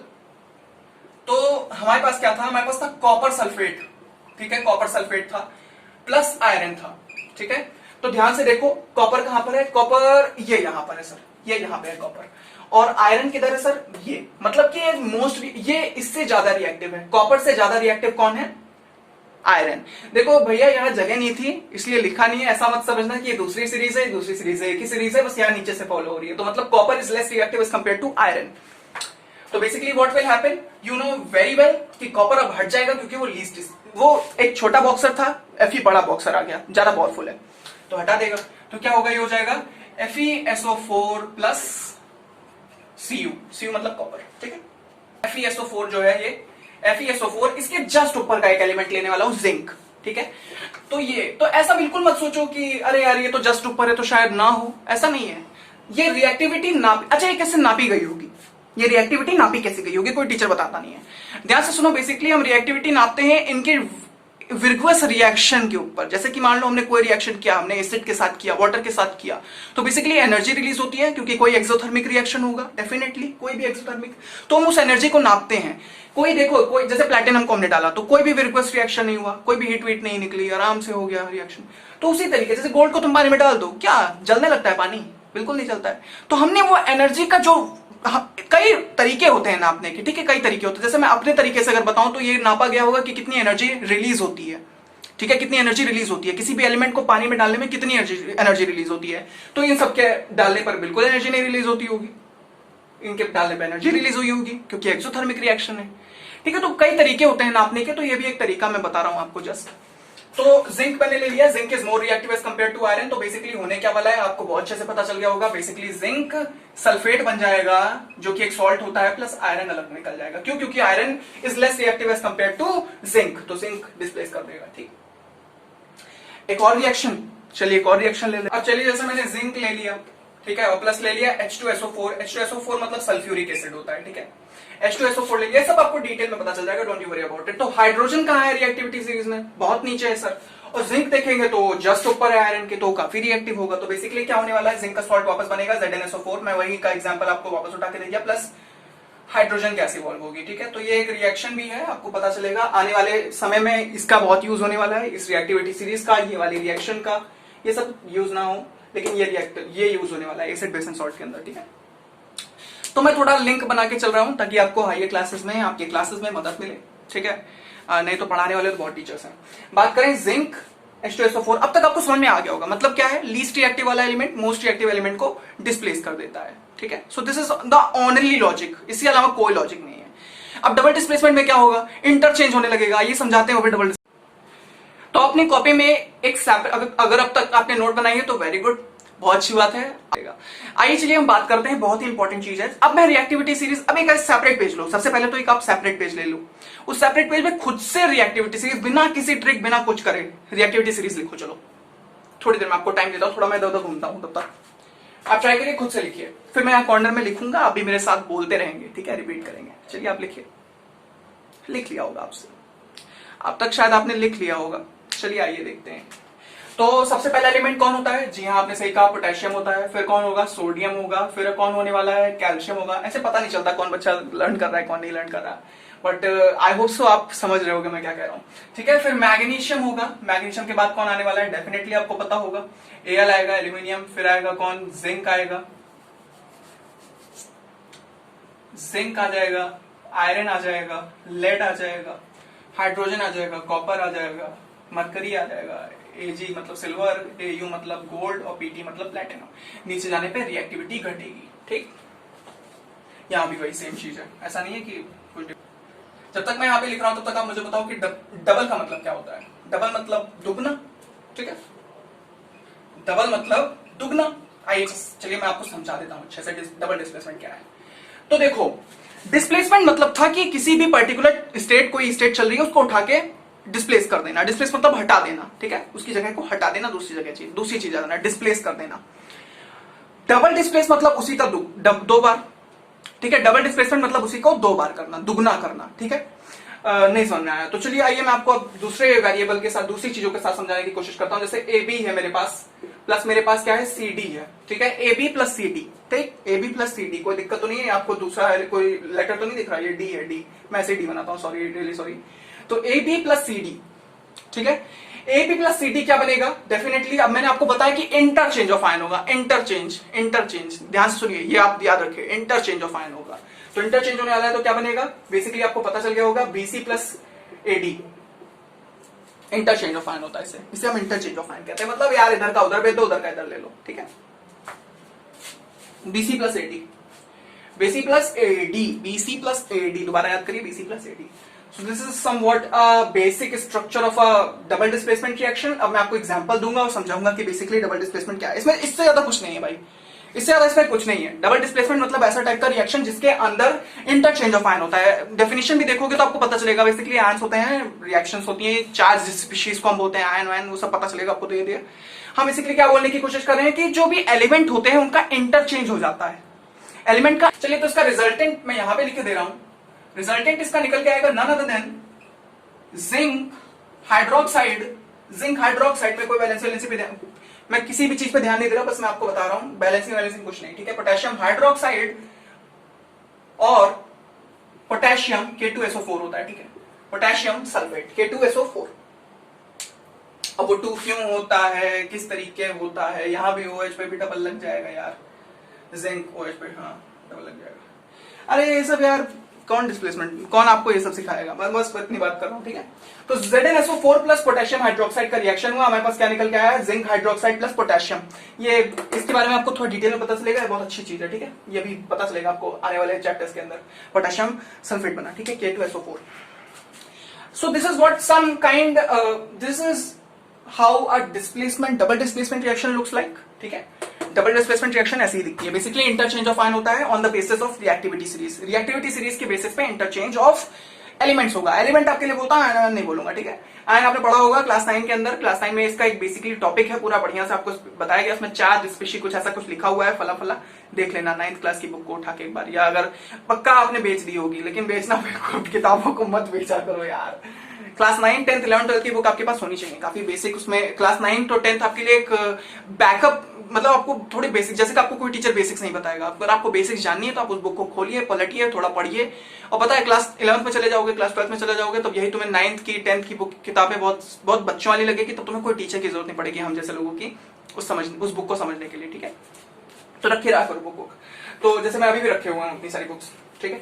तो ऐसे ही रखे रहा करो बुक को, उसकी जरूरत पड़ती रहती है। अब मैं आपको थोड़े एग्जांपल दे देता हूं, फिर हम चलेंगे रिडॉक्स और ऑक्सीडेशन। तो बात क्या निकल के आई है, इंटरचेंज ऑफ एलिमेंट हो जाता है, एलिमेंट का एक्सचेंज हो जाता है, एक्सचेंज हो जाता है, ठीक है। Exchange ABCD BC plus AD कुछ ऐसा टाइप का हो जाता है, ठीक है। तो डबल डिस्प्लेसमेंट क्या है, बेसिकली इंटरचेंज। अगर मैं थोड़े एग्जाम्पल देता हूं आपको, तब आपको समझ में आ जाएगा, थोड़ा डिटेल में आइए चलिए। जैसे मान लीजिए मेरे पास लिखा हुआ है HCl, क्या लिखा हुआ है HCl, प्लस लिखा है मेरे पास सोडियम हाइड्रोक्साइड, क्या रिजल्टेंट आएगा सर, आइए बताता हूं आपको क्या रिजल्टेंट आने वाला है। NaCl बनेगा, जो कि बहुत टेबल सॉल्ट आपने बहुत बार सुना होगा, NaCl प्लस का निकल के आएगा, एक ऑक्सीजन 2 हाइड्रोजन, तो बेसिकली निकल के आने वाला है H2O, मतलब कि पानी, ठीक है। तो ये भी अब ध्यान से देखो, ये भी तो डबल डिस्प्लेसमेंट ही है, H इधर चला गया, N इधर आ गया, Cl हो गया, और ये OH हो गया। ध्यान से देखो, या तो इधर की चीज उधर कर दो, उधर की चीज इधर कर दो, जिस तरह करना है कर लो। हाँ, वो चेंजेस आ जाते हैं बेसिकली, क्योंकि कुछ तरीके के कंपाउंड होते हैं। मैं यहाँ पे ऐसे नहीं लिखता HHO नहीं लिख सकता, क्योंकि it is not the way how it works. The way how it works is that we have to write like this. तो कुछ मेथड होते हैं, कुछ तरीके होते हैं, बस मैं इतना बता रहा था कि इंटरचेंज ऑफ एलिमेंट होते हैं। और एग्जांपल देता हूँ, ये रैंडम एग्जांपल दे रहा हूँ, किसी बुक में नहीं मिलेगा। H2SO4 ले लिया मैंने, H2SO4 ले लिया, प्लस मैंने ले लिया कैल्शियम कार्बोनेट ले लिया, ठीक है, कैल्शियम कार्बोनेट ले लिया एग्जांपल में। अब मैं क्या करूंगा, H2SO4 plus calcium carbonate, basically H यहां आ जाएगा, C उधर चला जाएगा, तो क्या बन जाएगा, H2CO3 बन जाएगा, ठीक है।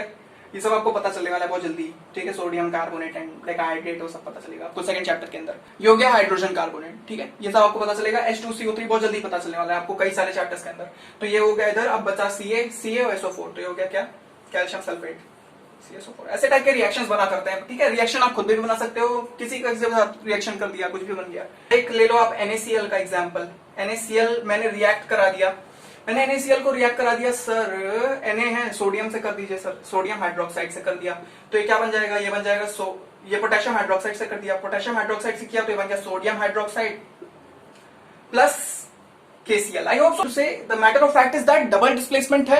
डबल डिस्प्लेसमेंट मतलब इंटरचेंज ऑफ एलिमेंट हो जाएगा, एलिमेंट का एक्सचेंज हो जाएगा, इधर का उधर, उधर का इधर हो जाएगा, ठीक है। लेक्चर को बोरिंग नहीं करते हुए इतना आपको आई होप सो समझ में आ गया होगा। रिएक्टिविटी सीरीज याद रखनी है, इसी के बेसिस ये लॉजिक है, डिस्प्लेसमेंट और डबल डिस्प्लेसमेंट का लॉजिक यही है, इसी के थ्रू आपको समझ में आएगा चीजें, ठीक है। तो आपको ये जानना बहुत जरूरी है, ओके। आइए चलिए बात करते हैं रिडॉक्स, ऑक्सीडेशन एंड रिडक्शन, उसके बाद हम कोलिजन रैंकिडिटी के बारे में बात कर लेंगे, जो कि लास्ट टॉपिक है। Before we start talking about oxidation, reduction and redox, let me tell you a new kind of reaction, जो कि आपके बुक में दिया हुआ है, जिसे हम कहते हैं प्रेसिपिटेशन रिएक्शन। इसमें कुछ भी नहीं है, मैं ये आपको बता देता हूं। बेसिकली इसके अंदर पीपीटी बनता है, पीपीटी, इसको हम पीपीटी कहते हैं, पावरपॉइंट प्रेजेंटेशन नहीं, ठीक है। पीपीटी होता है बेसिकली, ये इनसॉल्युबल सब्सटेंस होता है, नीचे सेटल हो जाता है।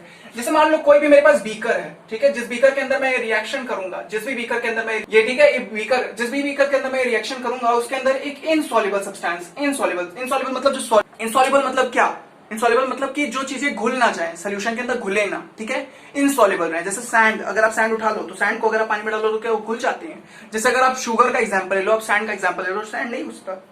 तो उसी तरीके केमिकल रिएक्शन के अंदर भी कई बार हम जब केमिकल रिएक्शन करेंगे, आपने पढ़ा होगा क्लास 9 के अंदर, in basically there is a space, intermolecular spaces and all those things, तो आपने पढ़ा होगा। तो बेसिकली क्या होता क्या है, प्रेसिपिटेट रिएक्शन के अंदर बेसिकली इनसॉल्युबल सब्सटेंस नीचे सेटल हो जाते हैं, ठीक है। ये सॉल्यूट नहीं, ये सॉल्युबल नहीं होते हैं रिएक्शन के अंदर। कोई भी रिएक्शन हम कर लेते हैं, उससे कुछ ऐसा प्रोडक्ट निकलता है जो कि उस रिएक्शन के अंदर सॉल्युबल नहीं होता है, ठीक है, उसे हम इनसॉल्युबल सब्सटेंस बोलते हैं। प्रेसिपिटेशन वो नीचे जाके सेटल हो जाता है, इसी टाइप का कुछ रिएक्शन होता है। इससे ज्यादा कुछ एग्जाम्पल या कुछ इसमें बताने की जरूरत नहीं, बस इतना इसमें इंपॉर्टेंट था, ठीक है। चलिए बात करते हैं ऑक्सीडेशन रिडक्शन, एक साथ बात करेंगे, ठीक है।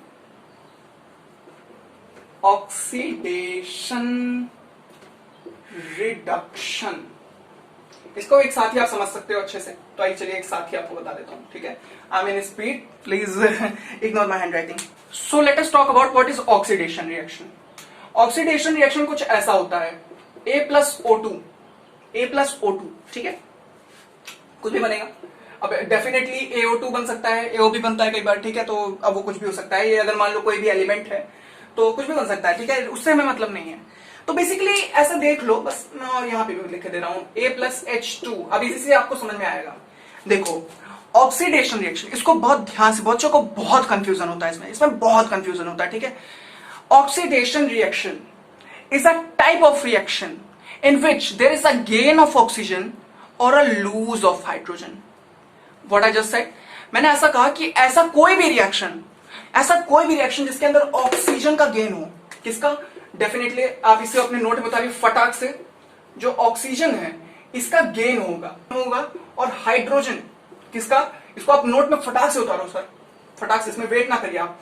हाइड्रोजन का लॉस होगा, ठीक है, हाइड्रोजन का लॉस होगा उस रिएक्शन के अंदर। बेसिकली क्या होने वाला है, ऑक्सीजन का गेन होगा, हाइड्रोजन का लूज होगा, या लॉस भी बोलते हैं बहुत बच्चे, ठीक है। तो basically this is oxidation reaction. तो oxidation reaction is a type of reaction in which there is a gain of oxygen as well as lose of hydrogen. इस बात को आप बहुत क्लियरली जानिए, बहुत ही क्लियरली, आपको ये बात बहुत दिमाग में फिट होनी चाहिए, ठीक है, इसमें कोई डाउट नहीं होना चाहिए, क्योंकि ये बहुत ही बेसिक रिएक्शन है। बेसिकली क्या होता है ऑक्सीडेशन मतलब कि ऑक्सीजन का गेन। जैसे ये जो मैं लिख रहा था, ये करेक्ट, ये डिफाइन करता है ऑक्सीडेशन को, ठीक है। ऑक्सीजन का गेन, हाइड्रोजन का लॉस, ऑक्सीजन का गेन, हाइड्रोजन का लॉस, ऑक्सीजन का गेन, हाइड्रोजन का लॉस, ये की पॉइंट्स हैं, ठीक है, ये कीवर्ड्स हैं, इसी के थ्रू आप समझ सकते हो ऑक्सीडेशन क्या है, ठीक है, और कोई तरीका नहीं है। Oxidation reaction is a type of reaction in which there is a gain of oxygen and loss of hydrogen. Just opposite is reduction. Reduction is just opposite of it. What is reduction? Reduction says that whenever there is a gain of hydrogen and a loss of oxygen, it is called reduction. So what is reduction? Reduction is a gain of hydrogen. Hydrogen का gain करना sir, ठीक है, hydrogen का gain करना और loose करना, किसको loose करना, ऑक्सीजन को लूज करना। और क्या, ध्यान से, ये कीवर्ड्स हैं, ठीक है, दीज आर द कीवर्ड्स। मैं कीवर्ड्स क्यों लिख रहा हूं, कीवर्ड्स के थ्रू आप इसे समझने की कोशिश करिए, ठीक है, कीवर्ड्स के थ्रू आप इसे समझने की कोशिश करिए। What is oxidation? Oxidation is a type of reaction. Oxidation reactions होती है, ठीक है, ये सब एक टाइप की रिएक्शंस ही है, बेसिकली रिएक्शन ही तो कर रही थी, अभी मैं आपको वही तो बता रहा था। तो ऑक्सीडेशन क्या है, ऑक्सीडेशन में क्या होता है, बेसिकली ऑक्सीजन का गेन होगा, हाइड्रोजन का लॉस होगा, ऑक्सीजन का गेन, हाइड्रोजन का लॉस, ये की पॉइंट्स है, इसको याद रखिए, ठीक है। मैं आपके दिमाग में बात फिट कर रहा हूं, क्यों, क्योंकि बहुत इंपॉर्टेंट है, इसी से आपका बेस तैयार होगा, इसी पे आपका मतलब समझ लो, इसका बहुत यूज है भाई, बहुत यूज है, और बच्चे बहुत कंफ्यूज होते हैं इसके अंदर। मामला यहाँ पे आके फिक्स होता है कि ऑक्सीजन का गेन होना, हाइड्रोजन का लॉस होना, ऑक्सीजन का गेन होना, हाइड्रोजन का लॉस होना, basically it is called oxidation reaction, ठीक है, basically this is called oxidation reaction. इसी के साथ ये भी ज्वाइन कर लीजिए। आइए इधर बात करते हैं gain of hydrogen, just opposite of it, gain of hydrogen, hydrogen का गेन करना, ठीक है, हाइड्रोजन का गेन करना और ऑक्सीजन को लूज करना इज कॉल्ड रिडक्शन। तो भैया क्या इसे ही बताएंगे, कुछ रिएक्शन का एग्जांपल भी दे दीजिए। तो ये रिएक्शन का एग्जांपल देके आपको समझाते हैं थोड़ा सा इसके बारे में डिटेल में। इसको आपने शायद अपने नोट में उतार लिया होगा, ठीक है, क्योंकि बहुत इंपॉर्टेंट था, डेफिनेटली इसके अंदर आपको, डेफिनेटली बहुत इंपॉर्टेंट था, आई होप सो आपने इसे अपने नोट में उतार लिया होगा, ठीक है, जरूरी था। आइए चलिए बात करते हैं कुछ रिएक्शन की। जैसे मान लो कार्बन था, कार्बन को मैंने O2 दे दिया, तो बेसिकली क्या बन गया, कार्बन डाइऑक्साइड बन गया। अब ध्यान से सुनिए आप, ये कॉम्बिनेशन का भी एग्जांपल है, this is an example of combination reaction 2, और ये ऑक्सीडेशन का भी एग्जांपल है, क्योंकि कार्बन को ऑक्सीडेशन हो गया, कार्बन को ऑक्सीजन मिल गया सर, कार्बन खुश हो गया, कार्बन को ऑक्सीजन मिल गया, खुश हो गया कार्बन, तो दैट इज कॉल्ड ऑक्सीडेशन, ठीक है। अब खुश हो गया नहीं खुश हो गया अभी धीरे धीरे पता चल रहा है। तो बेसिकली कार्बन का ऑक्सीजन का गेन, तो ये कॉम्बिनेशन रिएक्शन का भी एग्जांपल है। This is an example of combination reaction and oxidation. मतलब अगर आपसे कोई एग्जाम में पूछ ले, give an example of oxidation as well as, कोई पूछेगा नहीं, बेसिकली बहुत बच्चों वाला क्वेश्चन है, give an example of oxidation as well as combination, so you can give this example, बहुत ही बेसिक एग्जांपल है। फिर बात करते हैं और दे दें, जैसे कि हाइड्रोजन का गेन कर लेना पानी को, ठीक है। So this is what, this is H2O, बहुत ही बेसिक है, इसमें बहुत बेसिक रिएक्शन है। तो basically what is that, that is oxygen gain, so it is called oxidation. So oxygen का गेन करना, हाइड्रोजन का लूज करना is called oxidation. Okay, now let us talk about what is reduction. Reduction में क्या होता है, basically hydrogen का gain होना। सो students, now let us talk about what is redox reaction, ठीक है। रिडॉक्स रिएक्शन होता क्या है, ठीक है। तो अगर हम रिडॉक्स रिएक्शन समझने की कोशिश करें तो ये दो वर्ड से मिलकर बना हुआ है, उसके छोटे छोटे टुकड़ों को लिया गया है और उस वर्ड को बनाया गया है, ठीक है। ये बहुत ही पॉपुलर रिएक्शन है और बहुत ही इंपॉर्टेंट भी है, ठीक है। कई कॉम्पिटेटिव एग्जाम और कई आपके बोर्ड एग्जाम में तो डेफिनेटली बहुत यूजफुल रिएक्शन है, आपको बहुत समझ में आएगा। आइए आपको थोड़े एग्जाम्पल के थ्रू और थोड़े एक्साइटिंग क्वेश्चन के थ्रू मैं आपको समझाता हूँ कि व्हाट इज रिडॉक्स रिएक्शन, ठीक है। So first of all what is RED. RED यहाँ पे कुछ बता रहा है, ठीक है। वो क्या है, वो है रिडक्शन। रिडक्शन वर्ड से आरईडी लिया गया है, ठीक है। बुक में ये बातें लिखी भी हुई हैं, अगर आप क्लास 10 की एनसीईआरटी को चेक करोगे तो डेफिनेटली ये बातें आपको लिखी हुई मिलेंगी। और ओएक्स को अगर आप चेक करोगे तो ये क्या है, डेफिनेटली आपको पता चल गया, ये है oxidation. What is that, that is oxidation, ठीक है। एंड राइटिंग में बिल्कुल मिल जाइए, बहुत फास्ट हूं मैं, ठीक है। तो रिडॉक्स रिएक्शन होता क्या है, जब भी किसी रिएक्शन के अंदर, कोई भी रिएक्शन है, उस रिएक्शन के अंदर ऑक्सीडेशन और रिडक्शन का प्रोसेस एक साथ होगा तो उसे हम रिडॉक्स रिएक्शन बोलते हैं, ठीक है। नोट में बात उतारिए, अभी मैं लिख भी रहा हूं, ठीक है। डेफिनेशन यहां लिख दूंगा, बात नोट में उतारिए फटाक से। जब भी किसी रिएक्शन के अंदर ये ऑक्सीडेशन का प्रोसेस और ये रिडक्शन का प्रोसेस एक साथ होगा, एक समय पे होगा, तो उसे हम रिडॉक्स रिएक्शन कहते हैं, ठीक है। So that is said to be redox reaction. So what is oxidation, what is reduction, what is oxidation, what is reduction. अभी मैंने आपको समझाया ऑक्सीडेशन और रिडक्शन क्या है। ऑक्सीडेशन होता है basically gain of oxygen and loss of hydrogen. क्या करना, gain of oxygen and loss of hydrogen. बहुत ही बच्चों वाली रिएक्शन है, आई आपको इतना पता होगा, ठीक है। ऑक्सीजन का गेन होना और हाइड्रोजन का लॉस होना, that is said to be oxidation. तो ऑक्सीडेशन में यहाँ पे लिखे दे रहा हूं, क्या, O2 का गेन, O2 मतलब यहाँ पे ऑक्सीजन है बेसिकली, और H2 का लॉस या लूज बोल सकते हैं, व्हाटएवर, ठीक है। तो क्या हुआ, ऑक्सीजन का गेन हुआ, हाइड्रोजन का लॉस हुआ, तो उसे हम क्या कहेंगे, ऑक्सीडेशन। और रिडक्शन बेसिकली क्या होता है, इसी का just opposite. Reduction is gain of hydrogen and definitely the lose of oxygen, lose loss जो भी बोलना बोलो, कोई दिक्कत नहीं है, ठीक है। आपको बस समझने, मैं आपको बस समझाने की कोशिश कर रहा हूं, डेफिनेटली यही बातें हैं।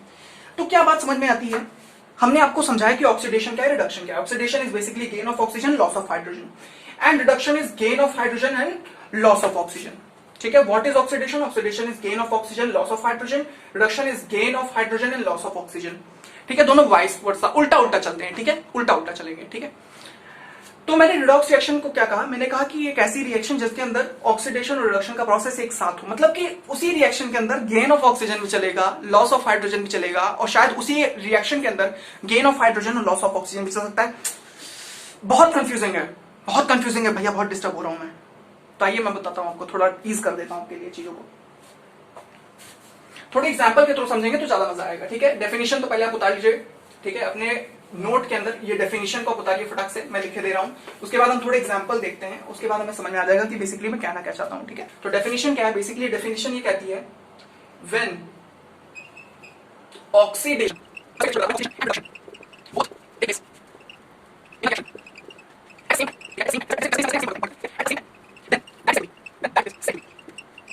redox reaction, ठीक है। So what is redox reaction? Basically whenever oxidation reduction both reaction take place in a single reaction at the same time, then that is said to be redox reaction. Example देखते हैं, example देख के ज्यादा अच्छे से समझ में आएगा, ठीक है। तो you can try this is a question for you, आपके लिए प्रैक्टिस हो जाएगी, but don't you worry about it, मैं इसको आपको समझाऊंगा बहुत डिटेल से। इस पे पहली बात तो आप इसका प्रोडक्ट लिखिए, और प्रोडक्ट लिखने के बाद ट्राई करिए कि इसमें ऑक्सीडेशन किस में हो रहा है, रिडक्शन किस में हो रहा है, ये ट्राई करिए। उसके बाद मैं भी तो अभी करने ही वाला हूं, मैं अभी कोई दिक्कत नहीं है, ठीक है। pause the video and then try it. So I hope so आपने किया होगा, ठीक है। अभी तो मैंने आपको दिखाया भी नहीं, समझाया भी नहीं कि किस तरीके होता है, तो आप कैसे कर सकते हो। चलिए कोई बात नहीं, अगर आपने नहीं किया तो कोई बात नहीं। आइए मैं आपको समझाता हूँ कि क्या होता है। पहली बात तो रिजल्टेंट Cu प्लस H2O, ये आपने डिस्प्लेसमेंट आपसे सब पढ़ा होगा, डिस्प्लेसमेंट डबल डिस्प्लेसमेंट अभी मैंने आपको बताया, और अगर आपने पूरी वीडियो नहीं देखी डिस्क्रिप्शन में लिंक है, आप you can go and check it out, ठीक है। जिंक ऑक्सीजन की अगर बात करूं, ठीक है, आप यहाँ पे देख रहे हो ZnO की बात करूंगा, तो अब यहाँ पे अभी मैं आपको एलोकेट करके बता रहा हूँ, ठीक है। अच्छा, तो अब यहाँ पे ध्यान से देखो, किसके बीच में ऑक्सीडेशन हो रहा है, किसके बीच में रिडक्शन हो रहा है। रिडक्शन क्या था, रिडक्शन था gain of hydrogen and loss of oxygen, ऐसे ही कुछ कहा मैंने। Reduction is a gain of hydrogen and loss of oxygen, done. सो अब ध्यान से देखो, यहां पे कॉपर जो था उसका तो रिडक्शन हो गया, क्योंकि यहां पे जो कॉपर है उसके पास ऑक्सीजन नहीं है, उससे ऑक्सीजन छीन लिया गया। इसका मतलब क्या है, इसका मतलब क्या है, आई होप सो आपको समझ में आ रहा है। मतलब क्या है, यहां पे जो ऑक्सीजन था यहां से वो छीन लिया गया, तो इसका मतलब इसका रिडक्शन हो गया। सो you can write it here, यहाँ पे ऐसा एरो बना के लिखा जाता है, तो यहाँ पे मैं बस केवल आर लिखे दे रहा हूं, ध्यान से समझो, रिडक्शन, ठीक है, this is R, so this is reduction, okay. अगर मैं बात करूं यहां आप हाइड्रोजन देखो, तो इसके पास ऑक्सीजन नहीं था, तो ऑक्सीडेशन का क्या प्रोसेस होता है, ऑक्सीडेशन की क्या डेफिनेशन है, oxidation is gain of oxygen and loss of hydrogen. तो यहां पे देखिए, इसका हाइड्रोजन नहीं, इसके पास ऑक्सीजन नहीं था, बट यहां पे इसके पास ऑक्सीजन आ गया, तो डेफिनेटली इसका क्या हुआ, इसका तो ऑक्सीडेशन हो गया, ठीक है।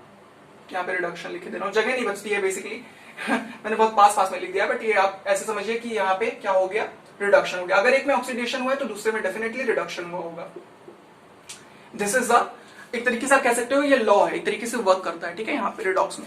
सो redox is nothing, basically it is type of reaction in which oxidation and reduction both take place at a single point of. किसी भी रिएक्शन के अंदर दोनों चीज एक साथ होती है। अब बात करते हैं जिंक की, ध्यान से देखिए, तो यहाँ पे आपको पता चलेगा, इसका पहले मैं रिजल्टेंट लिख दे रहा हूं, इसका रिजल्टेंट आएगा जिंक प्लस कार्बन डाइऑक्साइड, ठीक है, जिंक प्लस कार्बन डाइऑक्साइड। यहाँ पे ऑक्सीजन की कमी है तो कोई बात नहीं, वो मैं बैलेंसिंग नहीं कर रहा, ठीक है, बैलेंसिंग के मूड में नहीं हूं। तो अब यहाँ पे आप ध्यान से देखो, तो इसका ऑक्सीजन का लॉस हो गया, और यहाँ पे देखो, यहाँ पे इसका ऑक्सीजन का लॉस हो गया, तो ये क्या हो गया, बेसिकली ये हो गया रिडक्शन। और मैं यहाँ पे लिखूंगा नहीं, अब जान गए हो। यहाँ पे क्या हुआ, यहाँ पे हो गया ऑक्सीडेशन, क्यों, क्योंकि यहाँ पे अगर आप ध्यान से देखोगे तो दोनों के बीच में ऑक्सीजन का गेन हुआ, ये कार्बन हुआ, ये कार्बन डाइऑक्साइड हो गया, ठीक है। इतना आपको समझ में आ रहा होगा। मैंने अभी आपको बताया कि किसी भी रिएक्शन के अंदर दोनों चीज एक समय एक साथ होना, ठीक है। So that is here, you can see that ZnO का रिडक्शन हो गया और कार्बन का ऑक्सीडेशन हो गया, डेफिनेटली, ठीक है। बाकी दो रिएक्शंस आप खुद ट्राई करिए। तो मैं आपको समझा भी दिया कि what is oxidation, what is reduction, किस तरीके क्या हो रहा है रिडॉक्स रिएक्शन के अंदर, सारी चीजें मैंने आपको एक्सप्लेन कर दी, वेल एक्सप्लेन है सारी चीजें, कोई दिक्कत की बात तो है नहीं। आई होप सो आपको इतना समझ में आया होगा। अगर मैं बात करूं मरकरी की और हाइड्रोजन की, तो इसे भी आप ध्यान से देख लीजिए। तो इसका रिजल्टेंट में लिख दे रहा हूं, ये हो जाएगा Hg प्लस H2O। तो किसका गेन हुआ, किसका लॉस हुआ, ये आप बताइए कमेंट सेक्शन के अंदर, ठीक है, आपके लिए क्वेश्चन है। और बात करते हैं, यहाँ पे देख लीजिए, कैल्शियम ऑक्साइड है प्लस Na है, Na is more reactive than calcium, तो ये क्या हो जाएगा, तो ये हो जाएगा Na2O होता है, लेकिन मैं बैलेंसिंग नहीं कर रहा हूँ, वो लिखे दे रहा हूँ, प्लस Ca लिखे दे रहा हूँ, ठीक है।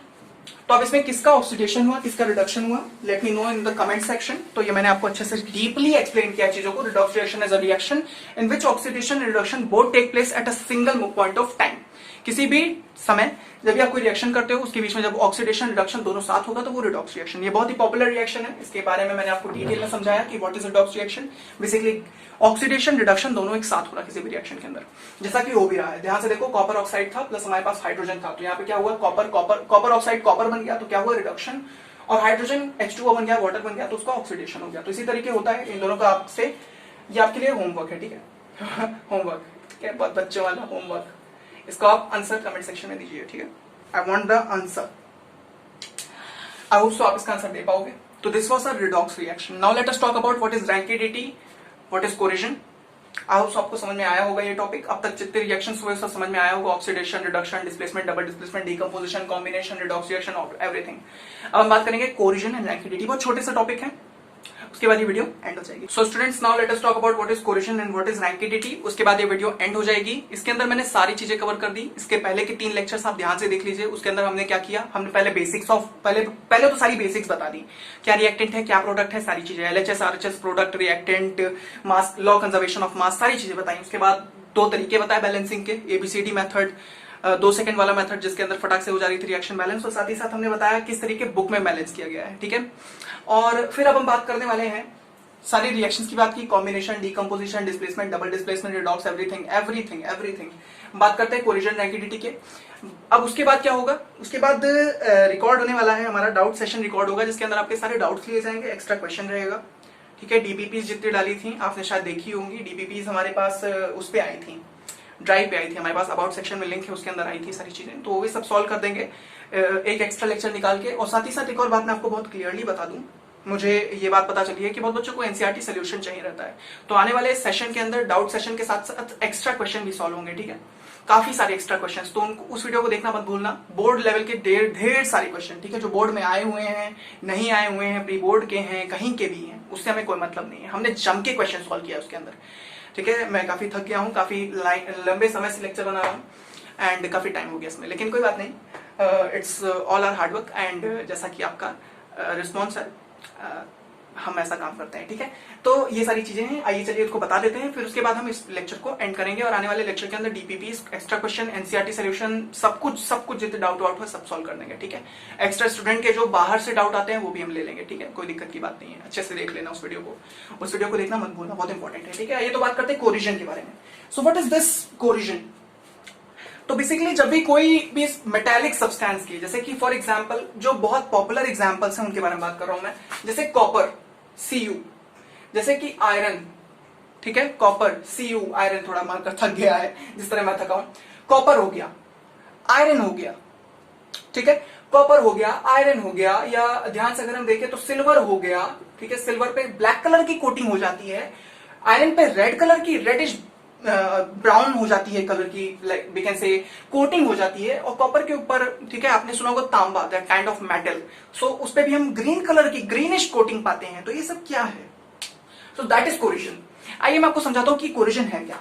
देखो, किसी भी मेटालिक सरफेस के ऊपर जब मॉइस्चर, ध्यान से सुनो बात को, मॉइस्चर, एसिड, ये सब चीजें किसी भी मेटालिक सरफेस के ऊपर जब रिएक्ट कर देती हैं, ठीक है, किसी भी सब्सटेंस को पकड़ लिया, जैसे मान लो तुम बचा रहे थे सब्सटेंस, मैंने आके पकड़ लिया, लेट सपोज मैं मॉइस्चर हूं, लेट सपोज मैं एसिड हूं, मैं आपके सब्सटेंस को, आपके मेटालिक सब्सटेंस को पकड़ लिया, तो वो कोरोड होने लगती है, धीरे धीरे करके रिएक्शन करने लगती है। ये भी एक रिएक्शन का पार्ट है, इसीलिए आपको chemical reactions and equation chapter number 1 के अंदर पढ़ाया जा रहा है, ठीक है। So basically it is a type of reaction only whenever what happens is that a metallic surface get attacked by moisture and acid, then that get corroded, okay. सो इसके लिए काफी प्रोटेक्शन के मेजर्स भी होते हैं, वो सब चीजें मैं आपको बाद में बताऊंगा, वो सब आपके मेटल वाले चैप्टर में, मेटल नॉन मेटल में। तो कोरिजन बेसिकली कुछ भी नहीं है, बेसिकली ये क्या है, कॉपर हो गया, आयरन हो गया, सिल्वर हो गया, इस सब के ऊपर मैंने अभी आपको बताया, इसके ऊपर किस कलर की होती है कोटिंग, ब्लैक कलर की हो जाती है, इसके ऊपर किस कलर की हो जाती है, रेडिश, ठीक है, रेडिश कलर की हो जाती है, इसके ऊपर हम अगर बात करें तो ग्रीनिश, ऐसे कुछ कलर की कोटिंग्स हो जाती हैं, ठीक है। तो बेसिकली ये होता क्यों है, क्योंकि इसके ऊपर मॉइस्चर, एसिड, जब भी ऐसा कुछ आपको देखने को मिले तो समझ जाओ कि इसके ऊपर मॉइस्चर, एसिड कुछ ऐसा रिएक्ट कर दिया है, ठीक है। Moisture basically most of the time यही होता है कि जब भी, इसीलिए लोग कहते हैं, आपसे सुना होगा आपने, घर में किसी लोगों से सुना होगा डेफिनेटली कि आप आयरन मेटालिक सरफेस को खुले में ना छोड़िए, क्योंकि वो बेसिकली मॉइस्चर, क्योंकि ऑफ कोर्स आपको पता है वाटर वेपर के अंदर क्या क्या चीजें हैं, वो जो आप ये देख रहे हो वेपर, जब भी आप पढ़ते हो कि एयर का कंपोजिशन क्या है, तो उसमें वेपर भी आता है वेरिएबल में, ठीक है। तो वेपर बेसिकली क्या है, वो वाटर के मॉलिक्यूल्स हैं, मॉइस्चर है, छोटे छोटे पार्टिकल्स है, तो उन्हीं के कारण ही हो जाता है, ठीक है। So this was very very important. Now let us talk about what is rancidity, ठीक है। ये भी बहुत ही अच्छा टॉपिक है, तो जब भी आपका कभी कोई फैट या ऑयल ऑक्सीडाइज हो जाता है, ठीक है, जब भी आपका कोई फैट मतलब ऑयल का एक फॉर्म कह सकते हैं आप, फैट या ऑयल, जैसे आप घी होता है, ठीक है, घी होता है, या रिफाइंड ऑयल होते हैं, कई तरीके के ऑयल होते हैं, वेजिटेबल ऑयल होता है, डिफरेंट टाइप के ऑयल होते हैं। जब भी इनके ऊपर ऑक्सीडेशन हो जाता है, जब इनका ऑक्सीडेशन हो जाता है, इन सबका जब भी कभी ऑक्सीडेशन हो जाता है, क्या हो जाता है, ऑक्सीडेशन, ठीक है। ऑक्सीडेशन कैसे होगा ये मुझे बताने की जरूरत नहीं है। जब भी आप इन्हें खुला छोड़ दोगे तो डेफिनेटली इसका ऑक्सीडेशन हो जाएगा। तो अगर आप घी को या किसी चीज को खुला छोड़ दो थोड़ी देर के लिए, तो वो रैंकिड हो जाता है, मतलब उसका जो टेस्ट होता है बेसिकली, ठीक है, किसके ऊपर इफेक्ट डालता है, ये उसके टेस्ट के ऊपर इफेक्ट डालता है, ठीक है। ये क्वेश्चंस आते हैं, टेस्ट के ऊपर इफेक्ट डालता है, किसके ऊपर इफेक्ट डालेगा, टेस्ट के ऊपर इफेक्ट डालेगा। तो rancidity is a kind of process in which the fat, oil and ghee, any kind of fat material, oil, something like that, get reacted in the surrounding environment भी नहीं है। Basically oil का oxidation होना is called रैंकिडिटी। Corrosion क्या है? Corrosion is metallic surface का oxidation होना। ये भी ऑक्सीडेशन ही होना है, ठीक है, ये भी ऑक्सीडेशन का ही आता है। तो ऑक्सीडेशन बहुत बड़ी ब्रांच है, इसके अंदर बहुत सारी चीजें आती हैं, ठीक है। सो ऑक्सीडेशन रिएक्शन इसलिए नहीं बताया आपको मैं, डॉट लगा दो, पूरा लिख नहीं पाया मैं। हाँ, तो यही बात है कि बेसिकली ऑक्सीडेशन जो है ये एक बहुत बड़ी चीज है, ठीक है। मैं आपको बस समझा दी हूँ बेसिक क्या होता है कि ऑक्सीडेशन होता क्या है। Basically gain of oxygen and loss of hydrogen, that is called oxidation. तो रैंकिडिटी, कोरिजन दोनों चीज आती है, ठीक है। सो ये था बेसिकली मेटालिक सरफेस का एंड ये सब चीजें। तो मैंने आपको सारी चीजें एक्सप्लेन कर दी हैं, सारे टाइप के रिएक्शन एक्सप्लेन कर दिए, सब तरीके से अच्छे तरीके से आपको पूरा चैप्टर कवर करा दिया है। काफी मेहनत लगी इस लेक्चर को कंप्लीट करने में, इसमें बहुत मेहनत लगी है, ठीक है। और मेहनत के साथ साथ अगर मैं ना भी कहूँ तो बहुत सारा सामान भी लगा और हमारे बहुत सारे इक्विपमेंट भी लगे। एंड इस वक्त मैं बोल नहीं पा रहा, उतना ज्यादा मैं थक गया हूँ। खैर, ये लेक्चर था, इसके बाद हमारे पास डीबीपीज, एक्स्ट्रा क्वेश्चन के सॉल्यूशंस अच्छे से आने वाले हैं। एंड उसकी थोड़ी क्वालिटी, कैमरा क्वालिटी पे थोड़ी डिफिकल्टी हो जाएंगी उसके, but don't you worry about it, that is our concern. धीरे धीरे हम वो भी कोप अप कर लेंगे, ठीक है। तो ये लेक्चर था, आपको काफी अच्छी क्वालिटी के अंदर सारे लेक्चर, सारी चीजें कंप्लीट करा दी है। आई होप आपको अच्छा लगा होगा। एक्स्ट्रा क्वेश्चन, एनसीईआरटी सॉल्यूशन सब मिल जाएंगे, don't you worry about it. तब तक के लिए please not forget to subscribe YouTube channel, like, comment, share.